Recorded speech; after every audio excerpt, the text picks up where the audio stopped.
Hey, everybody. All right, let me just... Oh, yeah, this is looking good. Hey, Nick. Oh, man, I'm glad you were able to join us. All right, let me just... I'm just making sure everything is good. Make sure everybody can hear us. Yeah.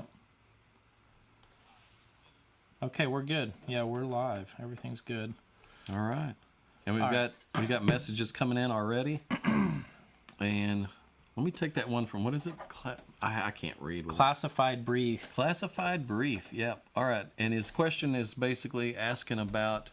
I'm going to pull it up here. The comparison of how this speaker sounds versus a tricked out in Exotic or in Extreme.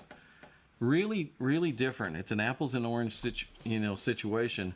The NX Audica and NX Bravo, of course, or NX Stream are full open baffle speakers. They're high sensitivity. They're planar magnetic tweeter that's in a waveguide at a low crossover point. It's got servo subs, flat to 20 hertz. Everything's fast, fast, fast. I mean, there are things that speaker system does that nothing else really does. And it's got resolution out the wazoo. It's got just dynamics. You can reproduce any kind of music at any level.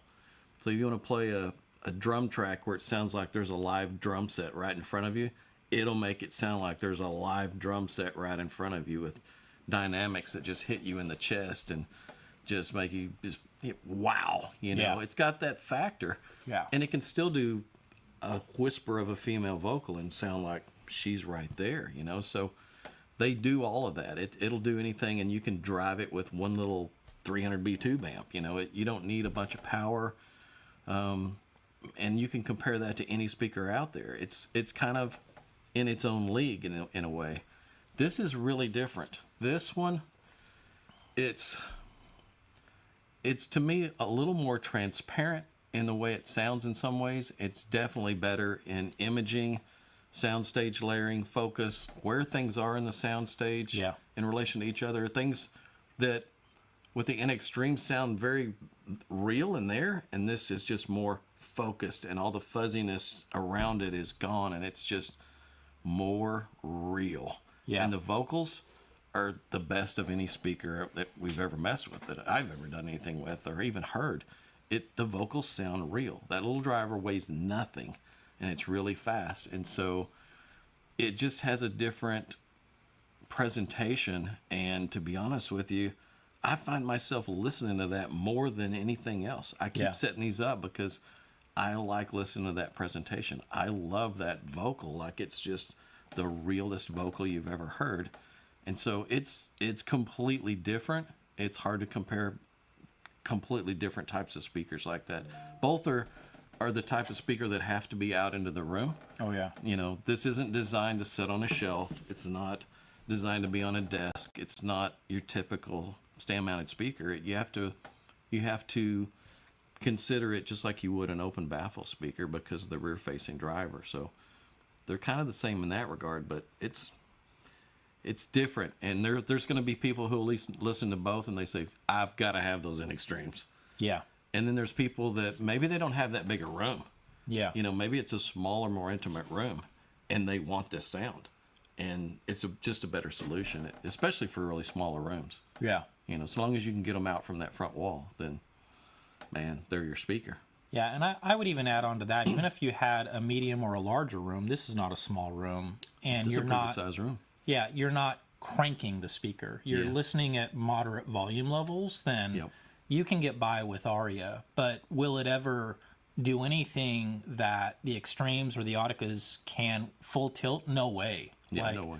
You want to crank like Blue Man Group or something like that and just like blast your your wife's clothes off. It's like that's what you can do with the those, NX series models will do that and just breeze right through it like it's nothing. Yeah. This is going to be the same type of output capability as any other stand mount. Yeah. Yeah. I completely agree with everything you just said. The only thing I would add is I kept thinking that this is going to be a true audiophile loudspeaker all the way through. And what I mean by that is we're only going to be listening to audiophile music on these, but I was wrong. Like I was surprised by that too. I listen to Jack Johnson. I listen to AC/DC. I listen to Dire Straits. I'm listening to music that I truly love, not just how does this sound and it's really crazy and all this stuff. And, you know, for me, what it comes down to is anytime that I have a well-recorded vocal, I'm hooked with Aria. Me too. Like I can't, it's like... It's the go-to speaker. Yeah, yeah. So... We're actually hearing, to me, things that are within the recording better than you would with a lot of other speakers. Yeah. You know, and different. And two, I have that NX Studio monitor, and people have been asking me, how does that compare? Ooh, and yeah. That's an interesting question, too. The studio monitor, again, planar magnetic tweeter. It's in an open top. Yeah. If you're mixing and mastering and you need a pair of speakers sitting right in front of you, they're it. Yeah. They'll let you hear things that most speakers will just smear and cover right up. Yeah. You got to get closer to the wall or whatever the case may be. You can do it with that. No problem. Yeah. But this still, it's all different in the presentation. It allows you to hear how a song was recorded within the layering and the depth of that recording. And things will, if it's in the recording, it will allow those things to come out in a way that most speakers won't even do. Yeah. So, yeah. Matt is asking, hey guys, what's the cool Shunyata technology? Yeah, and I held off on my video because I needed to find out from Shunyata, like, what all can we say? Like, what can we... So, we've been given, you know, their blessing just to tell you what it is. And so that it's not a secret anymore. We're using their, what's called their harp device. Yep. And we're using it in a very unique way in that it is embedded in the actual speaker itself, which is, you know, Kalen said, like, that's the way to do this. Oh, yeah. Like, the way you're doing it is the ultimate way of using that device. Yep. And it's never before been used in a loudspeaker before. Yeah. And it's incredible what it does. We've had samples that have been sent over, and we've gone through stacks of samples. Yeah, 3 different samples. Yep. And they've got little alligator clips on them. Basically, we just clip them on and off. Yeah. And we've done this for a bunch of people. We'll let them sit in here and just, hey, just tell me what you think of this, and just unclip, reclip, and just let them listen. And they go, whoa, like, well, the image just came into focus, or wait, what happened? You know, depending on whether we put them in or out. And it's incredible the effect that it has. Now, explaining what's happening in there. No. Like, man, all right. No. There's some information on the Shunyata research website. Yeah, go and check it out. That explains a little bit of it. It has a lot to do with the resonances within the wire itself. And Tom Teal and I had a discussion about this last year because Jim Teal did research within this area also, and we had it was a great discussion on it because I had noticed things that they had discovered, and we were comparing notes on this stuff. When you take a wire and you hit it with AC current, you're hitting it. You're basically push-pulling it. You're hitting it, and it's alternating current. So what you hit on one end comes off the other, right? Well, depending on the gauge of the wire, there can be a resonance that sets up within the wire, and the smaller the gauge, the higher in frequency that resonance is. And the bigger the gauge, the lower in frequency the resonance is. And when you start getting into big gauge wire, and a lot of people think, put some big gauge wire on there, you know, but that's the complete opposite when you're dealing with high frequency drivers. You don't want big gauge wire because that resonance that we're talking about is very audible. It gets well down in the audible range. And some of the dielectric material can have something to do with that too. And so, you know, it's good to use smaller gauge wire when you're not demanding current. And our speaker cables that we use, it's multiple strands of small gauge wire, and it does make a difference. But the harp device comes in and it diffuses those resonances and damps that out. And so you just hear what's supposed to be carried on that cable and not everything else. And I know that sounds like that's crazy. Hoodoo voodoo. Hoodoo voodoo. Yeah. But it's real. Yeah. Because it's clear and easy to hear, and it's repeatable. And we can demonstrate it in seconds. and I've not had anyone say I don't hear anything. It's always, whoa, what just happened? Because it doesn't change the tonality. It doesn't change anything in the way it measures. Yeah. It just changes the image focus of everything. And this speaker already went to the nth degree as far as the way it's designed to maintain image clarity and separation. And then that came in and it just went, oh, you got to be kidding me. Over the top. Over the top. Yep. Yeah. So. Yep. Oh, and the wire, they're doing their K-pip treatment on the wire, which is a treatment that does some things to the wire. You can go to their site and read it, read about what those technologies are, and a lot of little subtle things like that add up to not subtle anymore. Yeah. And that stuff's expensive, man. Don't think this is just some cheap thing we're throwing in there. They only use the harp device technology in their top tier cables. Yeah. And their lower price stuff, they don't bring that in because it makes the price of it too expensive. Yeah. And I had to really consider, like, do we put something in the speaker that adds that much to the cost, especially at the price point I'd kind of like for these to come in at. But when we go back and forth listening, it's like, I can't listen to these anymore without that in there. It doesn't matter what it costs. At some point, we're trying to make something that has the best possible sound within those areas, and so it has to have it. And it does affect the cost, but it's worth it. Yeah. Definitely. Yeah, I agree. All right. Google AX in the house, my homie. He says, let's ask all the same questions that have already been answered by Ron and Danny, like, are they going to be available as a kit? No, we can't do that as a kit. That technology that we're talking about, we're not going to throw that out there in a DIY market. Yeah. That's protected technology, and the way that they make those is they're made in a way that they're very much protected. You can't measure anything unusual on there. No capacitance, no inductance, very little of any measurable resistance across it. And if you X-ray it, you won't see anything. It's potted. You can't open it and figure out what it is. And that stuff it's going to stay in a production product. It's not going to be out there. And I've already got so many different kits that target specific types of listening rooms and applications that I just don't want to clutter that with something else to where people say, well, which one do I want? This one, because these are for different applications. And so this one only made sense to just offer it fully assembled and ready to play. Cool. So good question, though. I want to mention just a couple of things that will help everybody. So Into the Void, I'm bringing up your question. It says, how does it compare to the NX Studio? We answered that earlier, so if you just go back or check that out later, we've already been through it. Another thing that I wanted to mention before we continue is I know that a lot of folks are going to be probably wanting to throw, curveballs and stuff that isn't about Aria.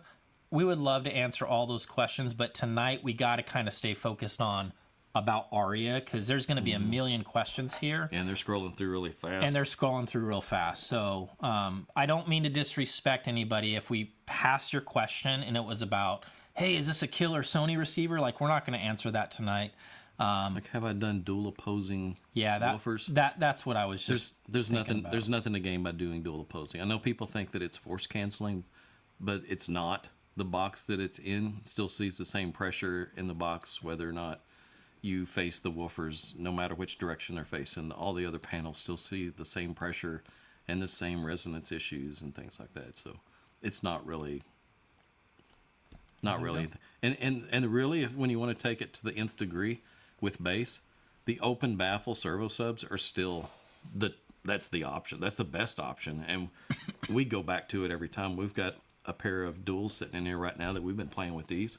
Yeah, it's the ultimate. Yeah, it is. You put those woofers with it, and man, you're done. It's killer. They're flat to 20 hertz. They stop on a dime. They don't pressurize the room. And they're so easy to integrate, specifically with Aria. Like when Michael came over and he was listening, he's like, dude, the integration of Aria to those subs is crazy seamless. Like I don't hear any. You don't hear subs. You just hear the music. Yeah, and he's right. Yeah, it was a great observation he had. All right, Felix is asking, would the Aria work in a diagonal setup in a relatively square room? Any room questions from here on out, I would also ask, if you don't mind, give us the room dimensions. Yeah. That would be helpful. You know, it's so long as you pull them out into the room, You can get away with it. And like an open baffle speaker, the better you treat the room with diffusion and things like that, the better these are going to sound. I mean, this speaker is really targeted to the higher end audiophile that is going to spend some time treating the room. Yeah. And they're going to use good gear, and they're going to use good parts, and and all that kind of stuff. Yeah. It's not a speaker for every application. But for those people that are that serious about music reproduction, yeah, you got to hear these. Yeah. You have to consider it as an option. Yep. So, yeah, they'll work in just about any size room so long as you treat it properly. Yep. Cody asked, do you have a target price range, price for the pair we're looking at? Yeah, we're trying to keep it under $3,500 a pair. Yeah. Yeah, and that's just based on cost to produce and nothing else. There's no more margin on these than anything else that I offer or sell. The price is what it is because it costs a lot to make them. I know I was talking to him about this a little bit ago. You take the crossover out of the XLS Encore. It just fits on a little board about this big. It's not a lot of parts. The parts are small because they're crossing at 1800 hertz. This is crossing at 250 hertz. The parts values start getting really big. The crossover's on a board that fits in the bottom of that box that completely fills the whole thing, and it's all parts. So they're all really top level parts. They're all sonic caps and yeah. I mean, just in parts everything alone, we're at what, $1,200-$1,300 just in parts alone. Yeah. Like in your parts, that's not including parts, Shunyata. I mean, that was like a whole other. I know. Hey, can you just give us all that stuff for free? Can we just? Yeah, I know. No, you cannot. Yeah, that stuff's not cheap. So it just, the price came out to where it came out. There's no fluff built in, no extra margin for, no. It just is what it is. And I'm okay with that. I sell a lot of product, and I don't have to be greedy with it. I would rather have more happy customers. Yeah. That's what makes me happy. All right. We've got Rod asking, he's saying, it's 2 p.m. down here in New Zealand. How far away is the open baffle speaker from going into production? So that would be potentially Aurora if we end up keeping that name. Yeah. I got to find out if it's trademarked. Yeah, I know. We got the next model that's right behind this that Killian's finishing up now. We got to get the cabinets in and get them tested and sign off on it, and then work on getting a production run made. And that bigger model, that with the open baffle servo subs, will be last. It'll be last, yeah. I just had 100 amplifiers come in that are specifically designed for the 8-inch servo subs, and there's a lot of flexibility built in there to them. So you could run them standalone, or you could pull back the extension filter and you could run 12-inch servo subs right along with it to really fill out bottom end if you wanted. So that stuff, it takes a lot of work. There's a lot of development, and I'm going to knock it out as fast as we can, but don't expect that stuff to just come shooting out. It takes too much time. Yeah. All right. We've got the legend in here tonight, my dear friend, Mr. Randy. Oh, look at there. Hey, Randy. Cheap Audio Man. He said, did you just come from CrossFit, Ron? I just came from the track. I went tonight. It's crazy you noticed. The weather was decent, and I went out and trained for about 45 minutes, and so I'm tired. And I told him before we started, I look tired. I can see myself in the video there, and I'm thinking, I look exhausted. Yeah, it's the end of the day. I'm give out. I'm beat. Hey, Randy, thanks for the super chat, man. I appreciate that. He has been going to the gym. I have been going to the gym. I'm proud of you. Yeah, I go once a month now. Once a month? No, I've been going to the gym. All right, let's see here. Since it is similar size to the NX Studio, that seems like a fair comparison. So, Bobby, we answered that before. You can check that out later. It's actually a lot smaller than the NX Studio. Yeah, it is smaller. The NX Studio is a big... That's a big stand-mounted big speaker. Yeah. All right, let's see here.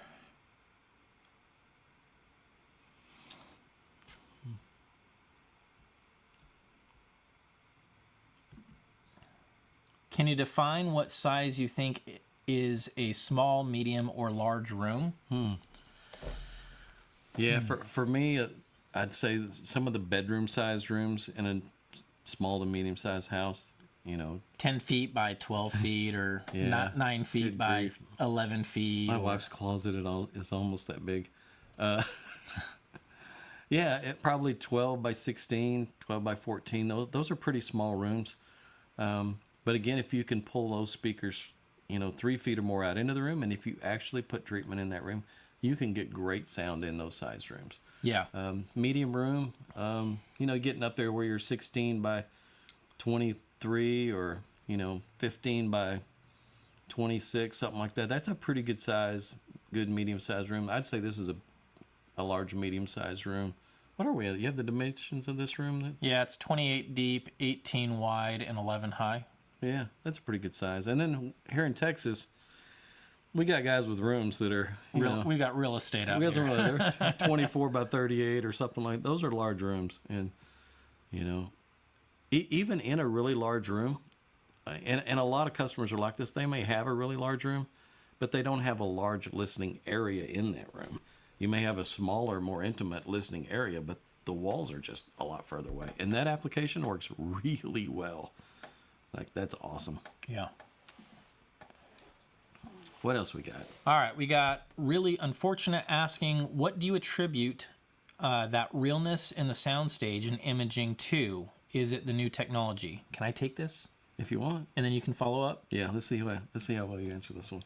Everything. There's everything. That's true. Everything. That's true. There is a whole lot. Everything. It's not things. just... If we took out that technology and we put it into the Encores, it's not going to sound like Aria. It's not. No, it won't sound like Aria. It'll take what the Encore does and it will enhance it, but it's not going to make it do what Aria can do. A couple of the big things are the time coherency of everything. Yeah. That one driver is covering from 250 hertz on up. So imagine one driver carrying that whole range. Everything is arriving in time, in phase throughout that whole range. Yeah. And so things in the soundstage aren't being disrupted by time domain distortions.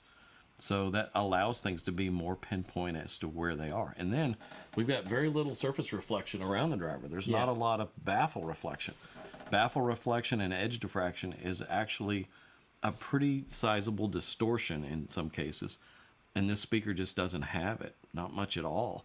And then there's the driver on the rear. So it makes things sound like they're really in the room. In other words, like a cymbal hit. If you hit a cymbal in a room, it radiates all the way around. Well, in this speaker, it radiates kind of all the way around because it's got really good off-axis response and it's got driver on both sides.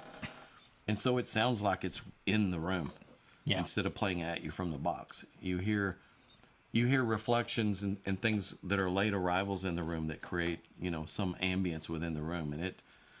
And then you take into effect that the quality of the parts, sonic caps and things that are in there are really fast in the way they discharge so that they don't smear the signal. So spatial cues are intact and they're not disrupted and smeared by, cheap parts that are in there. So there's all of that. And then the harp technology stepped at another. It's a whole lot. It is everything. Of things that most speakers don't have.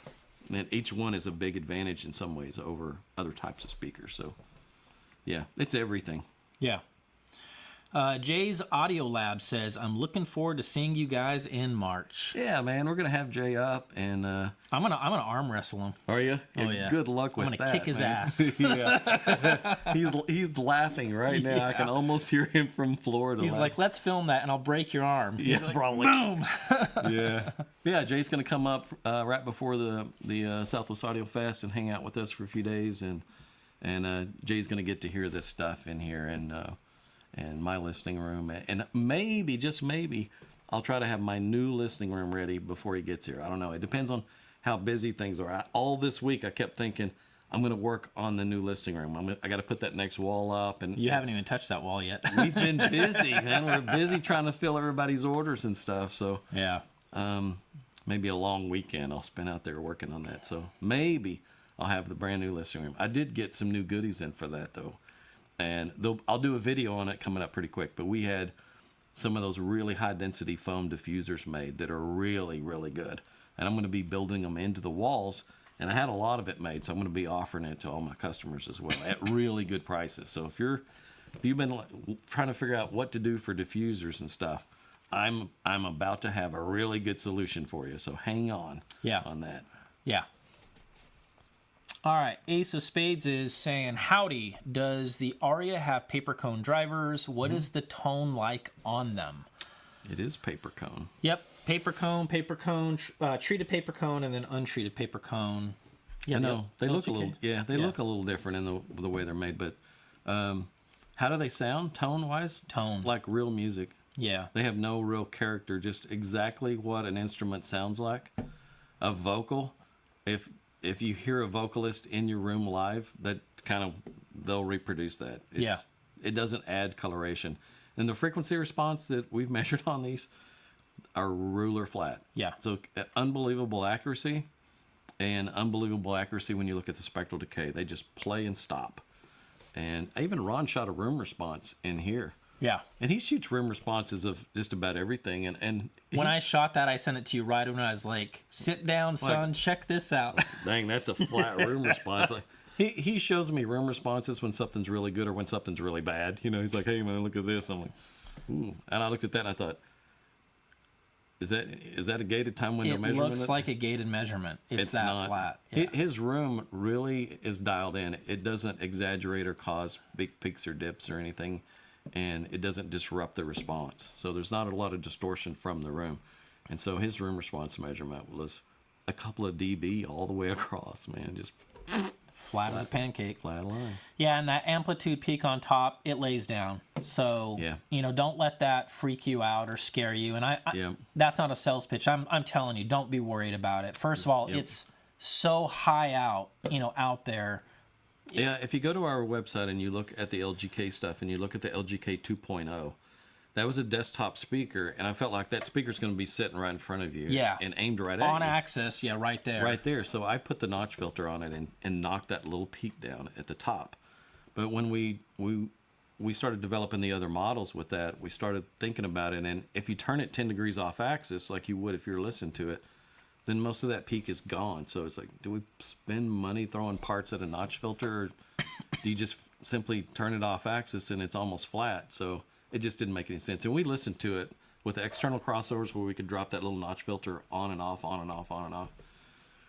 It didn't make any sense. You couldn't really hear it unless you had it aimed right at your head. And then it had to have music that had something in that, 15K hertz or 18K hertz region where it was the strongest, and you just don't hear it. There's nothing up there but harmonics and overtones. And it, like I said, it just dropped off axis. And it was no stored energy, no ringing there. So yeah. It was just a little amplitude bump. So, yeah. Cool. Frank Black is asking, I have a Deckware SET amp with just 2.5 watts per channel. Will the Aria work with an amp like mine? No. Maybe if it was on your desktop and you had nothing behind your desk. Yeah. Yeah, then it would be fine. But no, it's not enough. It's not going to be enough. I would say like 25 or 30 watts would get you good in the ballpark where you're that amp from Brian Miller, that Miller audio amp, that's been one of our favorites. It is my favorite. Yeah. That's what I was about to I wanted to throw a bone. That's beautiful sounding amplifier. If you throw a decent, high quality preamp in front of that Dynaco ST70 that's been modified by Miller Audio, grand slam. What is that? 35 watts? 35 watts per channel. It's plenty. I've never felt like I needed more power. Oh, we've cranked the heck out of those things in here, and it's like that 35 watt amp sounds like a 150 watt amp. Yeah, it's got guts. Beautiful. For any of you guys out there that have the Galleon TS120, the Thomas and Stereo amp, that's a close second. I do prefer the Miller amp, to be honest. Sorry, Thomas. I do like it a little bit more. But make no mistake, for folks that just want a one-and-done integrated amp, it's all one and done. It's fantastic. It's a great sound. It's really, really nice. Yep. All right. And guys, we do spend a lot of time listening. Oh, a lot. Yeah. A lot. Just comparing things and listening to things and trying things, man. Sean B is asking, hi, Danny, are you able to show the horizontal and vertical contour plots, or is that a clipple-only measurement? Nope, we can show it just like we do any other speaker. It looks great. Fantastic. Not only does it look great, but it completely drops off evenly as you move off axis. There's no, bump here and then a drop. It's just the whole thing just nice linearly falls off. It's beautiful. One of the best measuring speakers I've ever measured. John Shepler in the house. John, it is great to see you in here. This is hilarious. I'm going to pawn Randy's Tesla this week, and our big bill's acceptable. Yes, yeah. Yes, absolutely. As you should. As you should. This has come up a few times, and this is great. So we can squash this right now. I'm surprised there is so much distance between the drivers. You have to understand that the crossover point on that speaker is 250 hertz. We're not even close to pushing the boundaries of what... A 250 hertz wavelength is about 4.5 feet long. Yeah, so we could... So you can go in every direction, and you can't even create more than 5 or 10 degree phase rotation because those wavelengths are so long. When we start getting into speakers where we're crossing a little mid-bass or a woofer to a tweeter, and that tweeter's having to cross at 2,500 hertz or 3,000, man, that driver-to-driver spacing gets real critical, and then as you move up or down, they get out of time alignment real quick, and they completely fall apart. This doesn't do that at all. It might as well just be one full-range driver with cross to nothing, because every direction you move, there's no phase change, no shift, no nothing. It's too long of a wavelength. But good question, though. It's been asked a bunch, but makes no difference. And the reason they're spaced the way they are, there's a divider right here because there's a separate airspace for this driver, and then it's angled like this in the back so that there's no flat wall behind it. And then the same is true in the back one. There's even smaller airspace because it's not playing as low. Yep. It's a little angled airspace in there. Yeah. So, yeah, there's something there. It's a whole 3/4 inch material right down the middle of that thing. So. Yeah. Yeah, keep in mind these are 30 pounds each, so they're heavy. There's some wood in there. Yeah, and some cement at the bottom. There's some bracing. Yeah, there's we got a sidewall, and then we got a solid hardwood on the outside of that, and then there's no res inside of there to damp it. It's heavy. It's built like a tank. Yeah. This was brought up a couple of times, and this is a great question. Driver on the back, is it in phase or out of phase? It's wired electrically in phase. It is in phase. So that woofer on the back moves out. The one on the front moves out as well. They're both moving just like that. How about that? I can see myself on camera. How about that? How about that? I'm impressed, man. I'm still blown away by this technology. Yeah. He's doing I couldn't do any of this stuff. All right, this is a great question. John Adams is asking, would tier your bookshelves now, or put them in a tier, I think is what you're asking. Would the NX Studio go to second and XLS Encore go to third now? Any internal shots of the crossover embracing in the maybe future? I'm not sure what you're asking there. So well, we talked about the bracing a little bit because we got a divider in there. Let me just twist this thing. Yeah, man, it's heavy. So there's a couple of panels in here just about like this, like that. So there's a little bit of a wedge shape there. So the top is braced quite a bit, and then there's a brace going through it this way as well.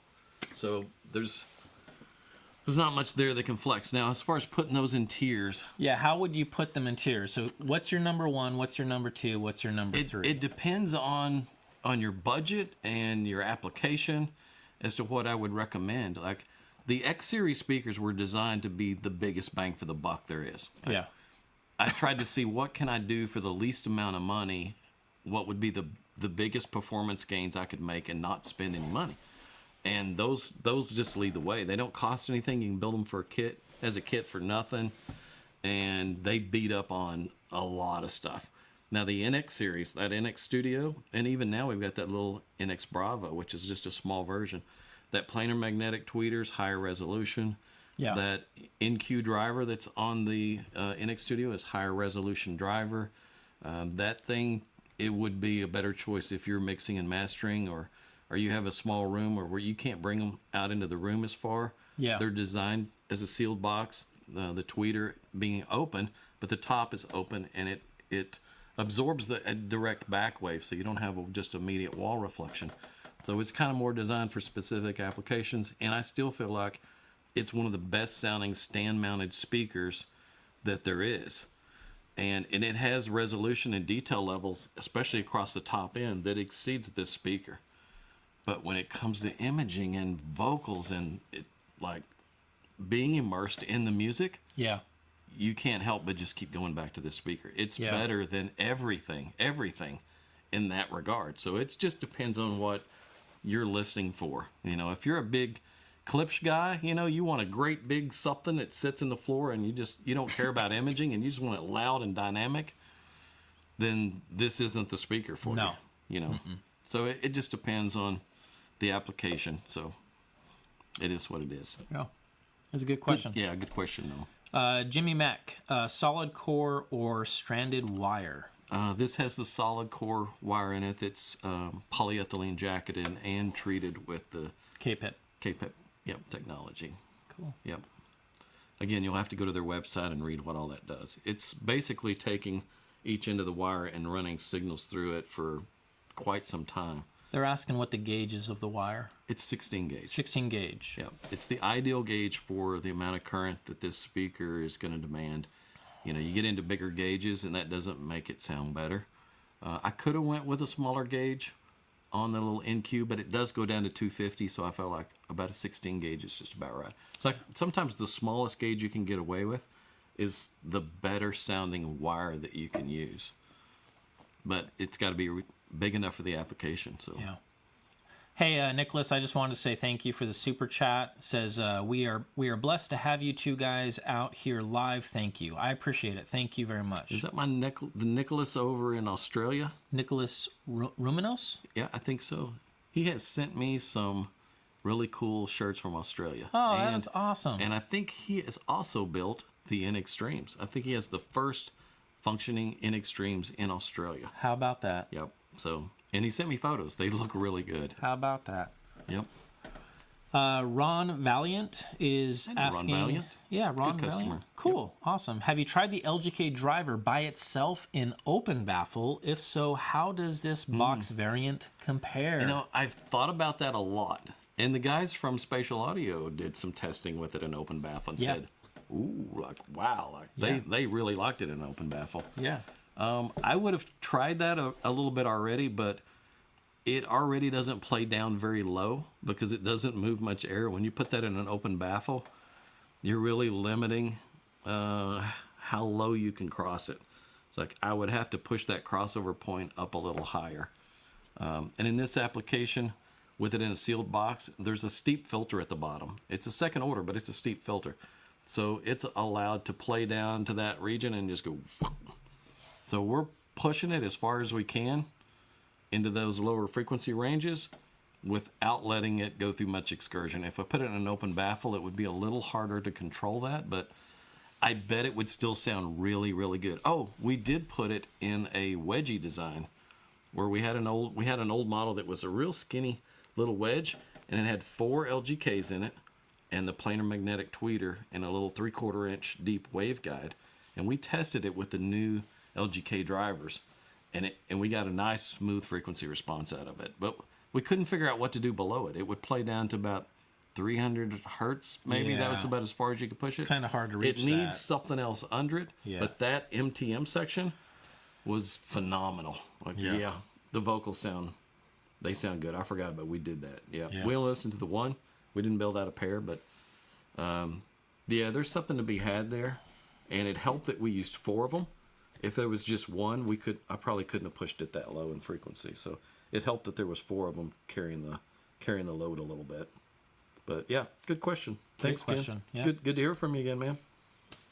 All right, Bobby Crumpley is asking 85 to 86 dB efficiency, and he's asking that as a question. Yep, that's it. That's it. You got it. Yep. 6.5 ohms. 6. Yeah, I think it drops to around 6 ohms minimum impedance drip. Minimum impedance drip. How about that? Minimum impedance drop. You could draw a line between 85 dB and 86 all the way across. Yeah. It's right there in the middle of that. Kevin, my man, he is asking, how small is the sweet spot on these speakers? Do we get a lot of fall off vertically or horizontally? I prefer speakers that still deliver clean images across a wider sweet spot. That's one of the things that I love about this speaker. In fact, a number of times that Danny's been over, I've had them spread out quite a bit. And I think at first when you're looking at it like, what are you doing, man? I was like, just shut your mouth and listen. It's like, they're perfect. Yeah, so. I know I've noticed that the imaging is really focused regardless of how far they are apart. Yeah. Whereas a lot of speakers, you kind of find the spot to where the relationship between you and the speakers and how far apart they are, you'll finally get a spot where it kind of locks in. Yeah. These are kind of locked in almost anywhere. And if you move left or right, and we've listened in here and at my place where maybe one guy's sitting in the sweet spot and the other's just kind of sitting off to the side back here, and it still sounds really good. Yeah. Like you still get that sense of, oh my gosh, did that just really move across the sky? Yeah. Did it just really move from up and down? Like, we're noticing things in here the other night. We're listening, I thought, that movement went from here to here. It moved up in the sound stage as it was playing. I know. Yeah. What was that stuff? You had some It's one that TJ sent me. He sent me this crazy track. There's parts in that track where it feels like it's going through your body. It's so bizarre. It's like it's almost going through your head. It's going through your head. As you're hearing it. What it's is really happening weird. right now? Crazy and yet recording. there's stuff happening there at the same time, and so this layering thing happens, and I'm like, what? Yeah, it's a cool recording, and these speakers allow crazy recordings like that. You what in the world, man? That's crazy. Yep. So that was a great question, Kevin. It's one of their strengths. So you just highlighted a massive strength of these. Yep. And I'll say this too is I've actually, anytime that we have folks coming over to listen, I'm back here and I'm watching. I'm just staying out of the way, letting them hear. It's more fun to watch them listen. I'm watching their reactions, but I'm also paying close attention to see if they're doing this, like trying to lock on, because you'll see that in like a lot of listening rooms, like, where's my image at? Not at all. Usually they're just like, and they'll just spin around Ron's chair and go, what? It's exactly what they do. They're like, what is going on right now? It's crazy. Yeah, it's fun to watch. Yeah. All right, let's take a look here.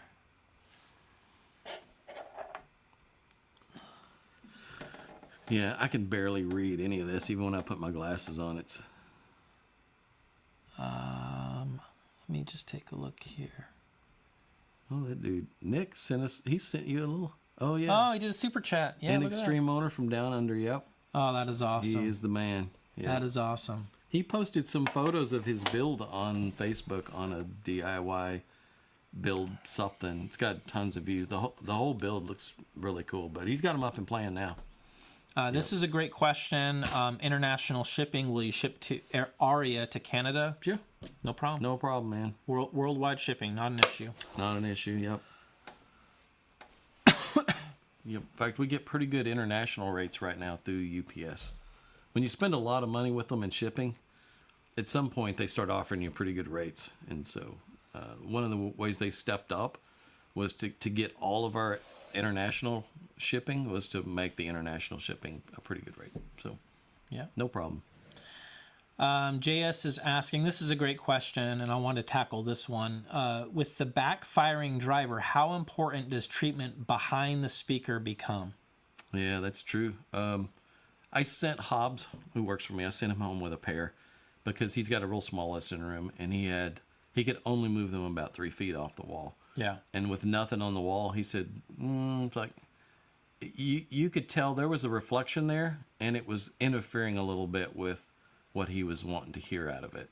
And he had it to where it was the external crossover, so he could just unplug the rear driver. And he said, well, you unplug the rear driver, and it's almost like listening to the 2.1, LGK. It lost some of that depth of sound stage and stuff. But when he put his diffusers across the wall, he's like, oh, okay. Now it's like really good, It's like then you can't go back. And he's the same way. He's been listening to those almost exclusively, and he's got a finished pair of NX Bravos and a finished pair of NX Studios over there. Yeah. And we're the same way. these are not the best speaker in every way. Those other models are better in many ways. Yeah. But we all just keep coming back. That's what we want to listen to. It's more real sounding. Yeah. Yeah. So. Yeah. Yeah. Add a little treatment to the room. They deserve it. You'll be rewarded with some diffusion across that back wall. Yeah. And this isn't a sales pitch for you. I'm actually saying this because I know that I'm right in saying this. I think that your styrofoam diffusers would be the perfect application for that, even more than like a wood diffuser, because you have to understand that with the depth with a lot of the wood diffusers, like mine are, 6 to 7 inches, that's too deep. You can't have the speaker 3 feet away from that smacking up against that. That's not a good idea. So those diffusers are going to be great. Yeah, that styrofoam, which I would recommend that you paint it to stiffen it up. It's just going to diffuse the top end. It's going to scatter it. That's a great way to use it. It just makes the rear walls or the front walls sound like it's another 5 or 6 feet away. Yeah, that's kind of the effect of what it does.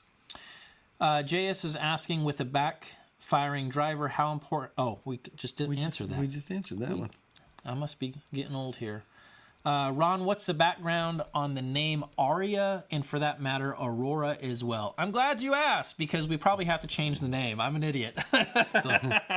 I left all that to him because to me it doesn't make any difference. Yeah. And this was his ideal speaker. It's like, this is what he wants out of a speaker. And I said, okay, come up with a name. Yeah. Yeah, I knew that Focal had the name Aria. I was well aware of that, and I didn't care, and I still don't care, because, for me, just that term air, I just kept coming back to that. There's something about that. There's an airiness to that speaker. There's an airiness or an ambience to the speaker that I wanted to celebrate, but I had to do some digging and some homework, and it is trademarked, and I didn't realize that they actually had a trademark on the name Aria. They do, so we're probably going to have to change the name.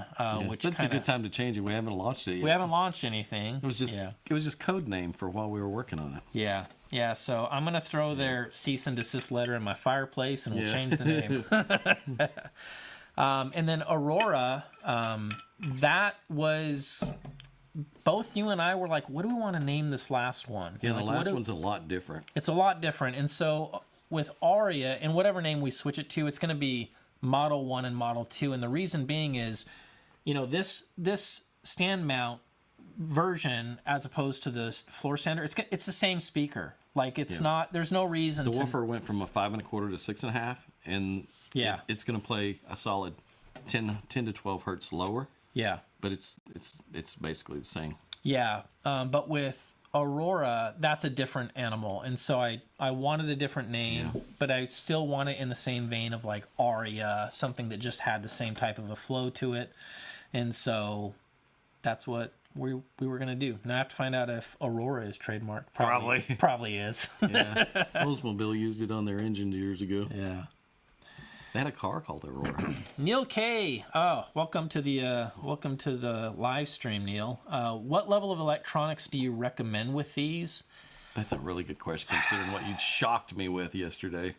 Dude, I got in this most ridiculous. It's the A5. It's the Duke Audio A5. We should grab that. I know. Dude, we play this stuff on really high level. And I like messing with you. It's like every time you come over, I'm like, I want to see if I can. He messes with me. He'll set something up, and I don't know what it is, and he'll say, just listen, and he'll play a few tracks and say, what'd you think? And I'll turn around and tell him what I thought. He's like, okay, I was thinking the same thing. He's like, yeah.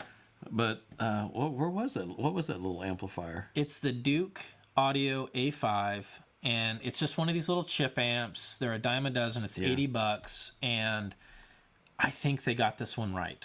Yeah. He swapped out the op amps on it. Yeah, I swapped out the op amps, and it's just got like I'll go grab it. Yeah, grab that, man. I'll keep chatting about this. So he brought me in. He had a little cardboard box set up over there where I couldn't see what it was, and I don't really care. Anytime he's got me listening for whatever reason, I just sit down and listen.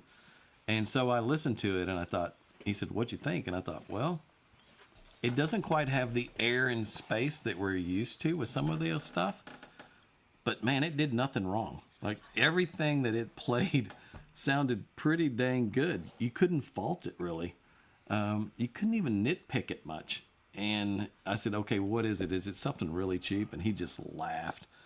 And yeah, it doesn't cost anything. You can see from the top being off, he swapped out those op amps, just some good op amps, but yeah, it's just got a couple RCAs on the back. And I listened to it a little bit, and I said, well, it's missing a little bit of warmth and like the real lushness. It's a little on the dry side, just a little. But I said, I got an idea.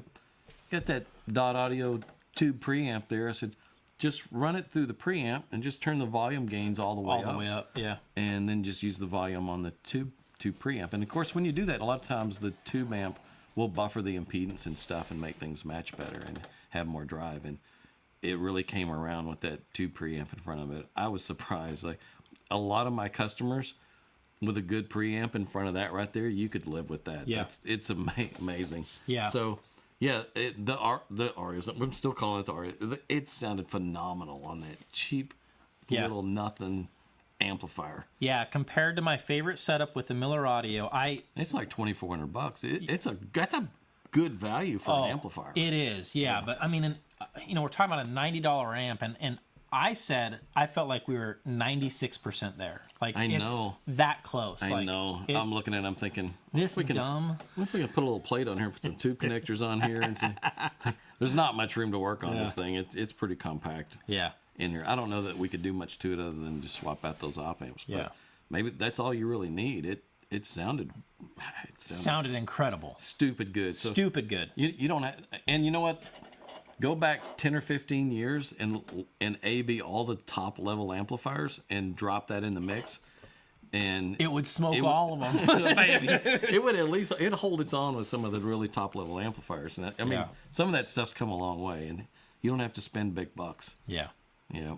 Yeah, that's a great question. Now, if you start running it at high power levels, it may start sounding kind of thin. Yeah. We didn't push it to really high levels, but yeah, that kind of happens sometimes with those little power supplies that are a little brick on the back, It may run out of dynamics, but at the levels we were playing it in here, it was you couldn't fault it at all.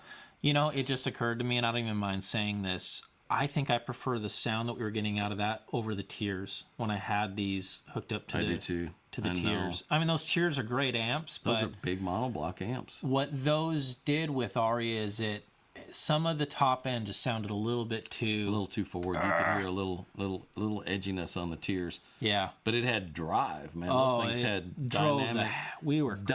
A grip on the bottom end. Those big amps are just like, you could really. Yeah, they had quite control and punch, but and this may not have anything like that, but at the levels we're listening, and we were using servo subs for the bottom end, so who cares? They got their own amp. Yeah, that's crazy how good those things were. What else we got from these guys? Thomas is asking how big of a room you think Aria is applicable for. The listening room I'm building is 23 by 17. You're going to be just fine. Perfect. You just hit a grand slam. Yep. It's ideal size right there. That's the same size as my former listening room. It was 23 by 17. And 9-foot ceilings. All right. At what frequency does the rear LGK roll off at? Would it be workable to let it play as low as the front LGK? Nope. It's going to start wrapping around. It's got a first order filter on it, so the response, it does this. And if you let it play any lower, the lower frequencies begin to wrap around the cabinet and go to the front, and then it's out of phase with... You got a problem on your hands. It starts... And we put as big a cap as we could put on there until it had no effect on the front output. So it's solid above 8,000 maybe, and then there's a nice gradual roll-off as it starts approaching lower frequency ranges. So, yep. Call the new speaker Era. Aria backwards? Era? Maybe. That's a good thought. It's an idea. The Era. Pair well with Black Ice. I had that amp, and I think that would be a fine pairing. You'd have plenty of power. No issue there. I think that'd be just fine. Yep. Let's see here. He reads through these things much faster than me. I'm trying. Lots of people guessed. $3,500. Yeah. On Danny's channel, when he released it, there wasn't a whole lot of pushback on his channel. When I released mine, there was a bit more pushback, and I'm fine with that. I think that, you know, given the fact that I've reviewed a wide range of stuff over such a long period of time, maybe people are hoping like $2,000 or something like that, and I wish we could have done that. I wish that was, but costs too much to make it. Yeah. You know, we didn't make this with a target price point. Yeah. I took that technology and those concepts from the LGK line and the LGK 2.4 and just ran with it and just tried to see how far can we go with this typology and how good can it get. And we surprised ourselves. Yeah. I did. I was really surprised. Yeah. And then the price just it landed where it landed. If $3,500 is too much for you, I've got cheaper models. Yeah. That NX Bravo is a grand slam speaker, and you can buy it fully assembled, like $2,000 or $2,200 or something like that. Yeah. Fully assembled and ready to play. You can buy it as a kit that's under $1,000. Oh yeah. And build it yourself. Yeah. That thing's phenomenal. Oh, it's killer. That tweeter crosses at almost 1,000 hertz, man. Yeah. In that waveguide, it plays. So it's covering ranges that typically the woofer would have to play, and it's not having to. So it's and that improves the off-axis response in all directions because it's crossing at a lower wavelength, and it improves phase response. And then you could still go back to XLS Encores. We've sold more of those than any speaker we've ever offered. Yeah. And you can get an all-out kit for $700, all the best parts, and build it yourself. Yeah. So don't feel like, hey, you went too high for me, and I've got other speakers for you. You know, there's other options, but to reach this level, that's just what it costs. Yeah. Ziggy is asking, will we be able to hear the speakers at Expona? And we might as well just answer, are we gonna do any shows? I don't know. Want to? You know, right now, it's like when your biggest problem is getting orders out the door fast enough, you don't worry about going to shows. When your biggest problem is just, do you have enough quality employees? You know, when your biggest problem is just is everything but trying to make a sale, then shows don't make a lot of sense. And I can tell you, the customer acquisition cost of going to a show is high. You know, you spend a lot of money going to a show. On average, I'll spend $10,000 or $12,000 going and doing a show. And think about how many of anything you have to sell just to break even or just to make that up. You know, especially when you're not selling, you know, $50,000 speakers. You know, one sale from those guys, they don't care. They paid for everything. You know, we're hitting more people at a lower price point, and it just doesn't make any sense compared to, I may drop a video in the first hour. There's 1,000 or 2,000 views in that video, and I can't get 1,000 to 2,000 people through my room at a show over the whole period of the show for 3 or 4 days. You know, we're just reaching so many more people.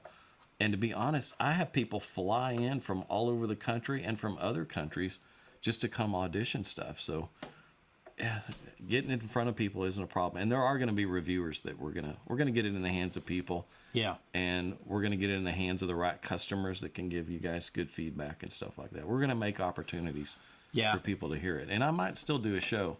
I may go do a Southwest Audio Fest or something that's nearby that the logistics aren't as big of a pain in the rear. So you never know. Yeah. Good question, though. Yeah, it was a good question. All right, let's take a look here. This question is great. Is there going to be a pre-order list, or is it first come, first serve?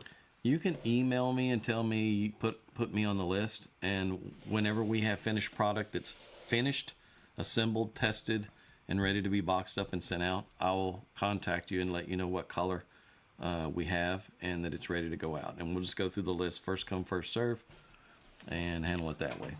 So, and then there's already a list. There's already a handful of guys that have already emailed me and say, put me on the list for Sorry Apparel. And they haven't even seen what the finishes are. And the finishes are going to be way better looking than this. I've already been shown the samples of the colors, and they're really gorgeous. Yeah. They're really beautiful. Yep. So. All right. Kevin is asking, does the rear firing driver cause a problem if you only have 2 to 3 feet behind the speaker, or does it only reduce some of the benefit? Ron mentioned needing a good amount of space to be a good fit. Kevin, I want to emphasize again, like 3 feet for me is like the starting point. Yeah. And you can get away with 3 feet, but as we were saying before, you would want some kind of a diffuser, something behind that speaker. Yeah. But unfortunately, like, this really was a speaker that ultimately, it is my dream speaker because it conforms to everything that I've talked about my channel forever, which is get speakers out onto the dance floor, going back to lots and using that same principle. That's what this speaker is all about. So, yeah. Yeah, even if you look at technical information that Sequid Linquents used to throw out, he would say 6 milliseconds is kind of your target. 6 milliseconds is how long it takes the reflection to go from the wall and come back if it's 3 feet out into the room. And when that delay is that long or longer, your ear perceives it as a late arriving reflection from something. And when it gets into that range where it's shorter than 6 milliseconds, your ear perceives it as a smear of the original signal. And it's like that way with any speaker that's a foot off the wall. You are hearing a reflection off the wall, and it's causing a time-delayed smear of that signal, and it is disrupting the signal. It's causing response anomalies, and it's causing distortion within the time domain. So for this thing to work and really do what it can, yeah, you need it 3 feet out into the room, at least. And I think in here he's got it about 9 feet out or something like that. They're 9 feet. Yeah. And man, oh my goodness, is it good? It's crazy. It is insane. Hi, gents. Is the rear-facing driver defeatable? Nope. It is not. Nope. It's part of the design. Let's take a look here. I just want to make sure I'm not skipping over any. Please make a version with 8-inch NQ driver and I will buy it. Sound unheard. Yeah, there's a trade-off going to the 8-inch NQ. We've prototyped those and we have them made. I just haven't pulled the trigger on a production run yet. It requires quite a bit more airspace, and it also adds surface reflection. I mean, that the wider it gets, the more it's going to sound like it's localized and coming from that, from that baffle. So we're fighting against that. Yeah. So we'll do the 6.5-inch NQ, and I think that's as wide as I want it to get. There's better ways to get low frequency. Low frequency is easy to make, especially when you got servo-controlled woofers. So, yeah. But I do like that 8-inch NQ. That's a really good woofer. What else we got there? I'm looking. You're digging for good questions. I know. There's a million questions, and there's a lot of great comments. All you guys asking questions, thank you, but there is no way we can get to every one of them. Yeah. Rob K. Yeah, and I apologize, and I just want to say, because I'm sure a lot of people are just now joining us, there's a lot of just, one-off questions in here that aren't specific to Aria. There's going to be so many questions tonight that I want to focus on Aria. It's not to disrespect or anything like that. You guys know me when I do live streams. I literally go through every single question. But tonight we will have to skip some, and I do apologize for that. That's a good question there from Rob. Yeah, Rob K. Do these speakers play well with various types of amplification? Any preferred type of amplifier for these? I love tubes on Aria. I love tubes on Aria. That Rob Miller, Brian Miller amp over there has got to be definitely a favorite. Yeah. I've got some Gary Dodd's tube amps at the shop. Yeah, those sound fantastic on it. I've got some chip amps that sound fantastic on it. Even this cheap little, what the heck was this thing called? The Duke. It sounded really good. The Duke Audio A5. Duke Audio, yeah. Duke Audio A5. It's killer. Yeah. Yeah. I feel like I could just do the review right now. It's $80. Buy it. That's it. That's all you need to know. Yeah, it's good. You can swap op amps in and out and have some fun with it and take it up a level or two, probably pretty easily. But yeah, it's a nice sounding amp. It's going to be my new go-to amp for burning speakers in. Let's see here. This is a interesting question. Creative Key is asking, can you explain the difference in triple 12s or triple 8 with the NRD speaker? Oh, yeah. I see what he's asking. In the triple 12s would be too wide. It would be so tall too. The thing with the 8-inchers, we're going to have those on as narrow a baffle as possible. Yeah. And the radius around the outer edges is going to go around the drivers to just minimize that surface reflection. And then at the top, it may do this a little bit, and that speaker will sit right on top of it.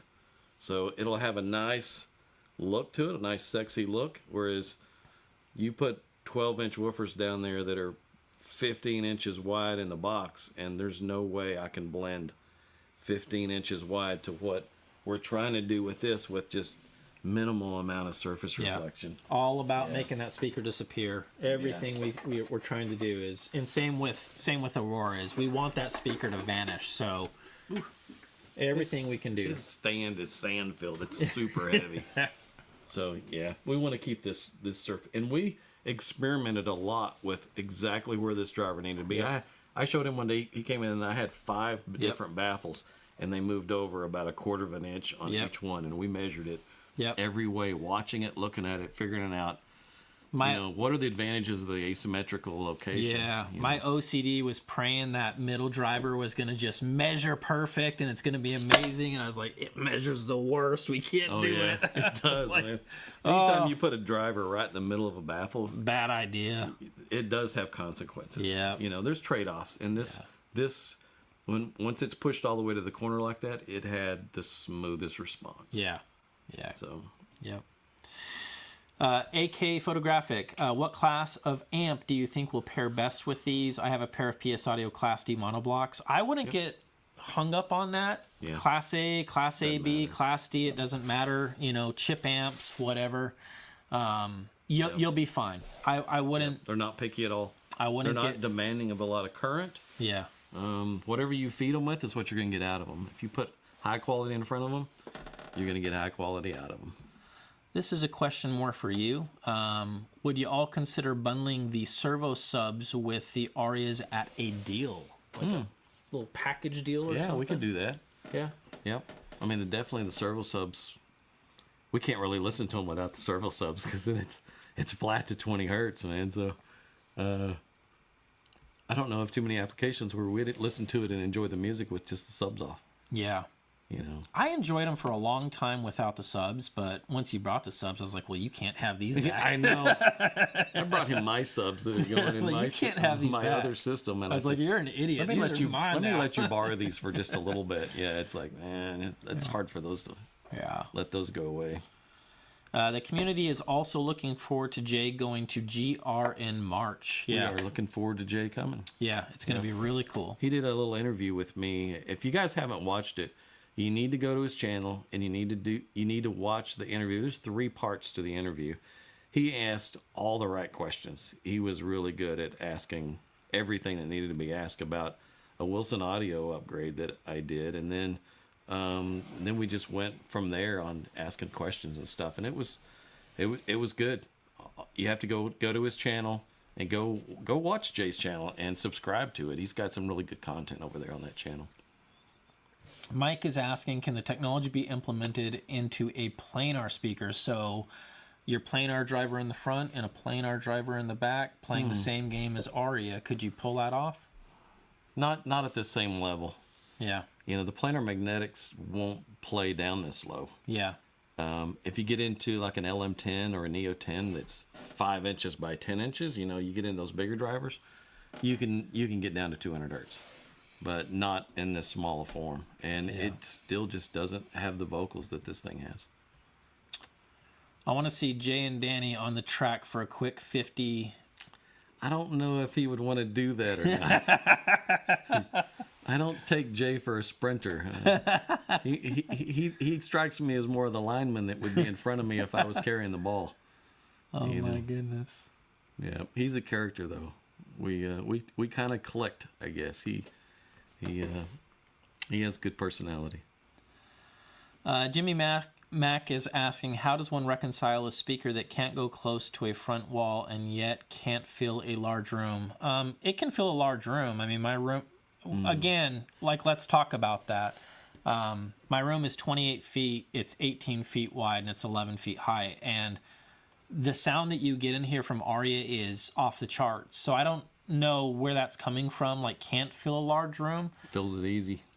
No problem. Yeah. I don't know what size. He's cranked up stuff in here too, and I didn't know that they would even do that. He played that Danzig for me. I'm still stumped by that. I couldn't believe when he opened his mouth and he was like, Mother. He was right there, it gave me goosebumps. Oh, it's crazy. Yeah. Yeah, and that was at loud levels. Yeah. So, Jimmy, I'm not sure why you fill out or why you would think that way, that they won't fill a large room. It absolutely can. Yeah. Can they play 100 decibels in a large room? No, they cannot. For that, I'll add this too, like on my preamp that I have, my Dodd preamp, it has 3 outputs, and one of them has restricted low frequency. And you can use a inline filter or something, plug it into the back of your amp so you're rolling the first octave off so that the little M130 never really sees any low frequency. You could put twice as much power on it at that point. You'll run out of mechanical limits before you run out of a thermal limit. And if you just filter that bottom end off, they'll eat some power. Yeah. TLP placement. The port opens to the rear, and I suspect this is part of the reason why the Aria needs lots of rear room and placement. How was the decision made between forward or backward facing port? That decision was didn't want that on the front because there's no room on the front for the port. And when you put it on the back, if there's any port noise at all, it gets masked. It gets masked into the back of the room. But yeah, it's got a 2-inch diameter port on the back of it, so there's not any really port noise. And it's not dependent on that port to reflect off the wall in order to have the output. It has good solid output out in the middle of the room. Yeah. Will the Aria be at Southwest Audio Fest? Kevin, maybe.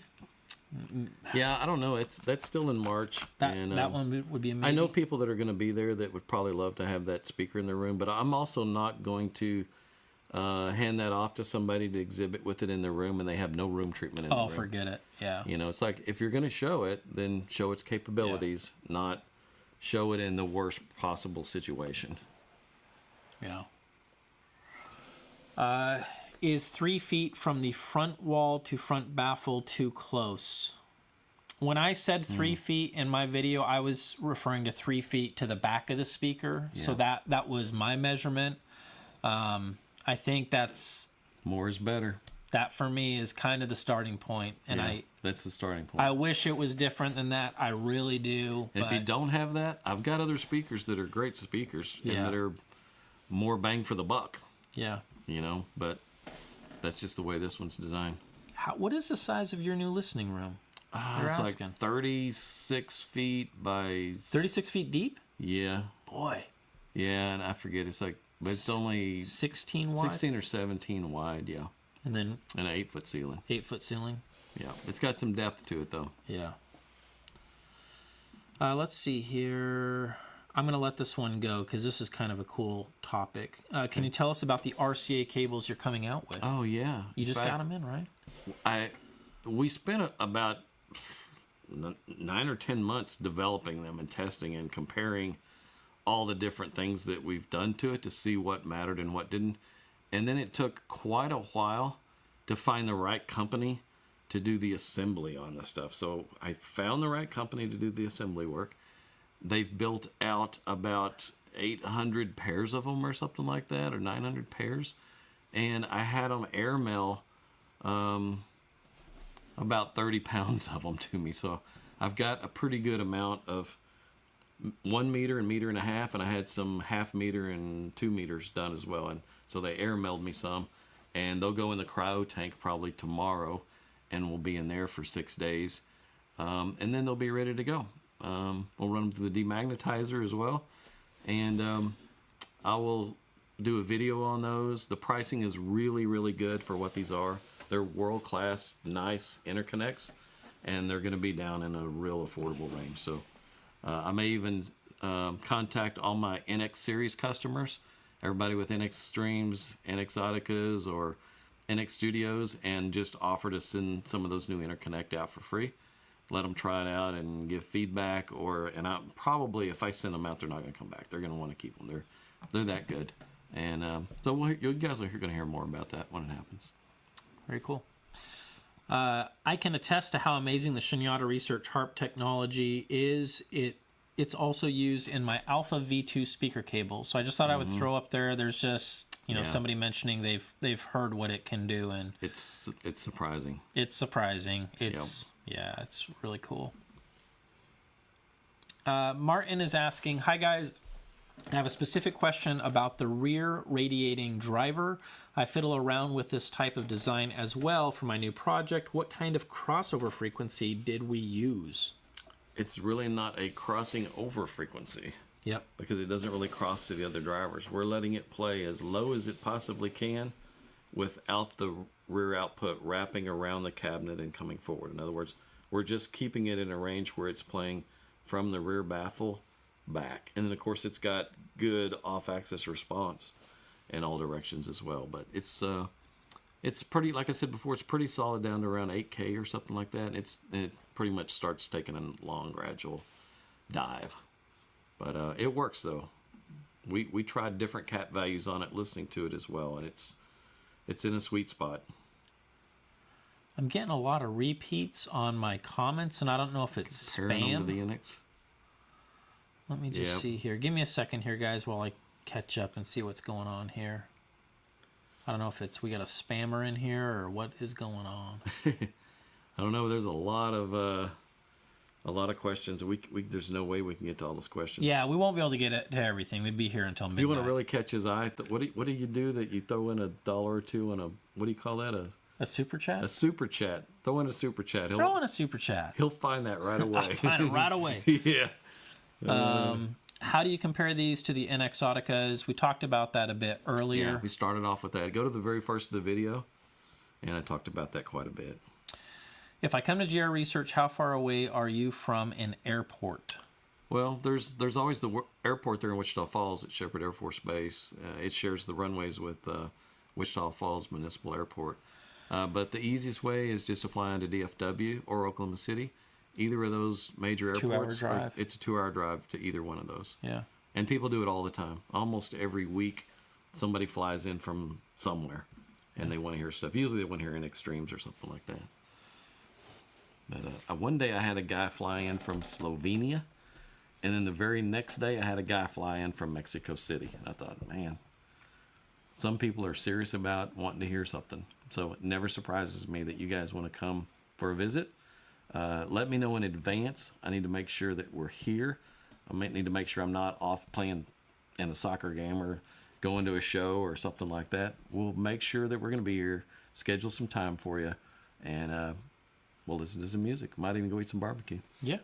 Who knows? Yeah. We've done it a lot. Heck yeah. Because you cross the woofer at 250 hertz, which you use those drivers for in the NX Autica and NX Extreme, why even use the more expensive mid driver in the Aria models? Yeah, again, we're limited to 85.5 dB sensitivity, whereas the NX Autica and Extreme, those are 94 dB sensitivity speakers. There's no way I can get that driver to come up to that sensitivity level and play down that low. Anytime you let a driver play down low, you give up sensitivity, and vice versa. I can gain sensitivity and I'll give up low end extension. And this was a nice sweet spot. It's like I can still make it reach 250, but to do that, 85.5 dB is pretty much it. So it's right in the sweet spot, and it works. You don't worry about what's the sensitivity. Power is cheap now. Trust me, power is really, it's cheaper now than it used to be, and even a good tube amp that's not very powerful goes a long way on them, so it's not a problem. Yeah, very cool. Ron is saying, excited to learn about the Miller Audio Special. I think it would pair great with my Gary Dodd audio preamp. Just found Danny's video, looking forward to watching it. So yeah, that is my system. Perfect pairing. You're done. He's got a lot of gear come through here. Oh yeah, and I hear a lot of stuff through. The Dodd Pre with that Miller Audio is the best of all the gear he's ever had in here. It really is. It's really, really beautiful sounding. Yeah. Yeah, you quit critiquing anything and you just get sucked into the music. Yeah. Ron, you still doing videos? Yes, I am still doing videos. He just released one. Yeah. What you might be asking, and I mentioned this in my video, is there's no financial interest in this project from me at all, and I just want to mention that again, just in case you're not aware. Danny and I are not like business partners in this, so that was a decision that I made, and it's because, well, I love my job and I want to continue reviewing. I'm not dumb. I know that there will still be consequences to this, and some manufacturers may be upset by me working with Danny, or even having a speaker with my name that Danny's producing. I get all that, but there's no financial interest. So, yep. Yeah, simple as that. Let's take a look here. Are the vocals laid back or more forward? They're laid back. Yeah, they're deep in the soundstage. Deep in the soundstage. Yeah. Yep. And focused. Like there's no fuzziness. It's like their mouth is right there. Yeah. You can feel their breath, kind of a thing. It's one of the spookiest aspects about the speaker is how real the vocals are. Yep. It's crazy. Have you experimented with combining compact subwoofers with the Aria? No, not any small subwoofers. I mean, we do have those 8-inch servo subs that are going to be used with the bigger model, though, so that's common. And we've used the 8s before. I had a batch of them made years ago, and we sold out all of them just immediately. The K-PIP technology is also technology developed by Shunyata Research. Yes, it is. Yep, so absolutely. Both the K-PIP technology and the HARP device is included. It's part of the DNA of Aria. Yep. And it makes a difference. Mm-hmm. This was asked earlier, but I'll just touch on it again. Why the name Aria to compete or beat with the focal Aria EV?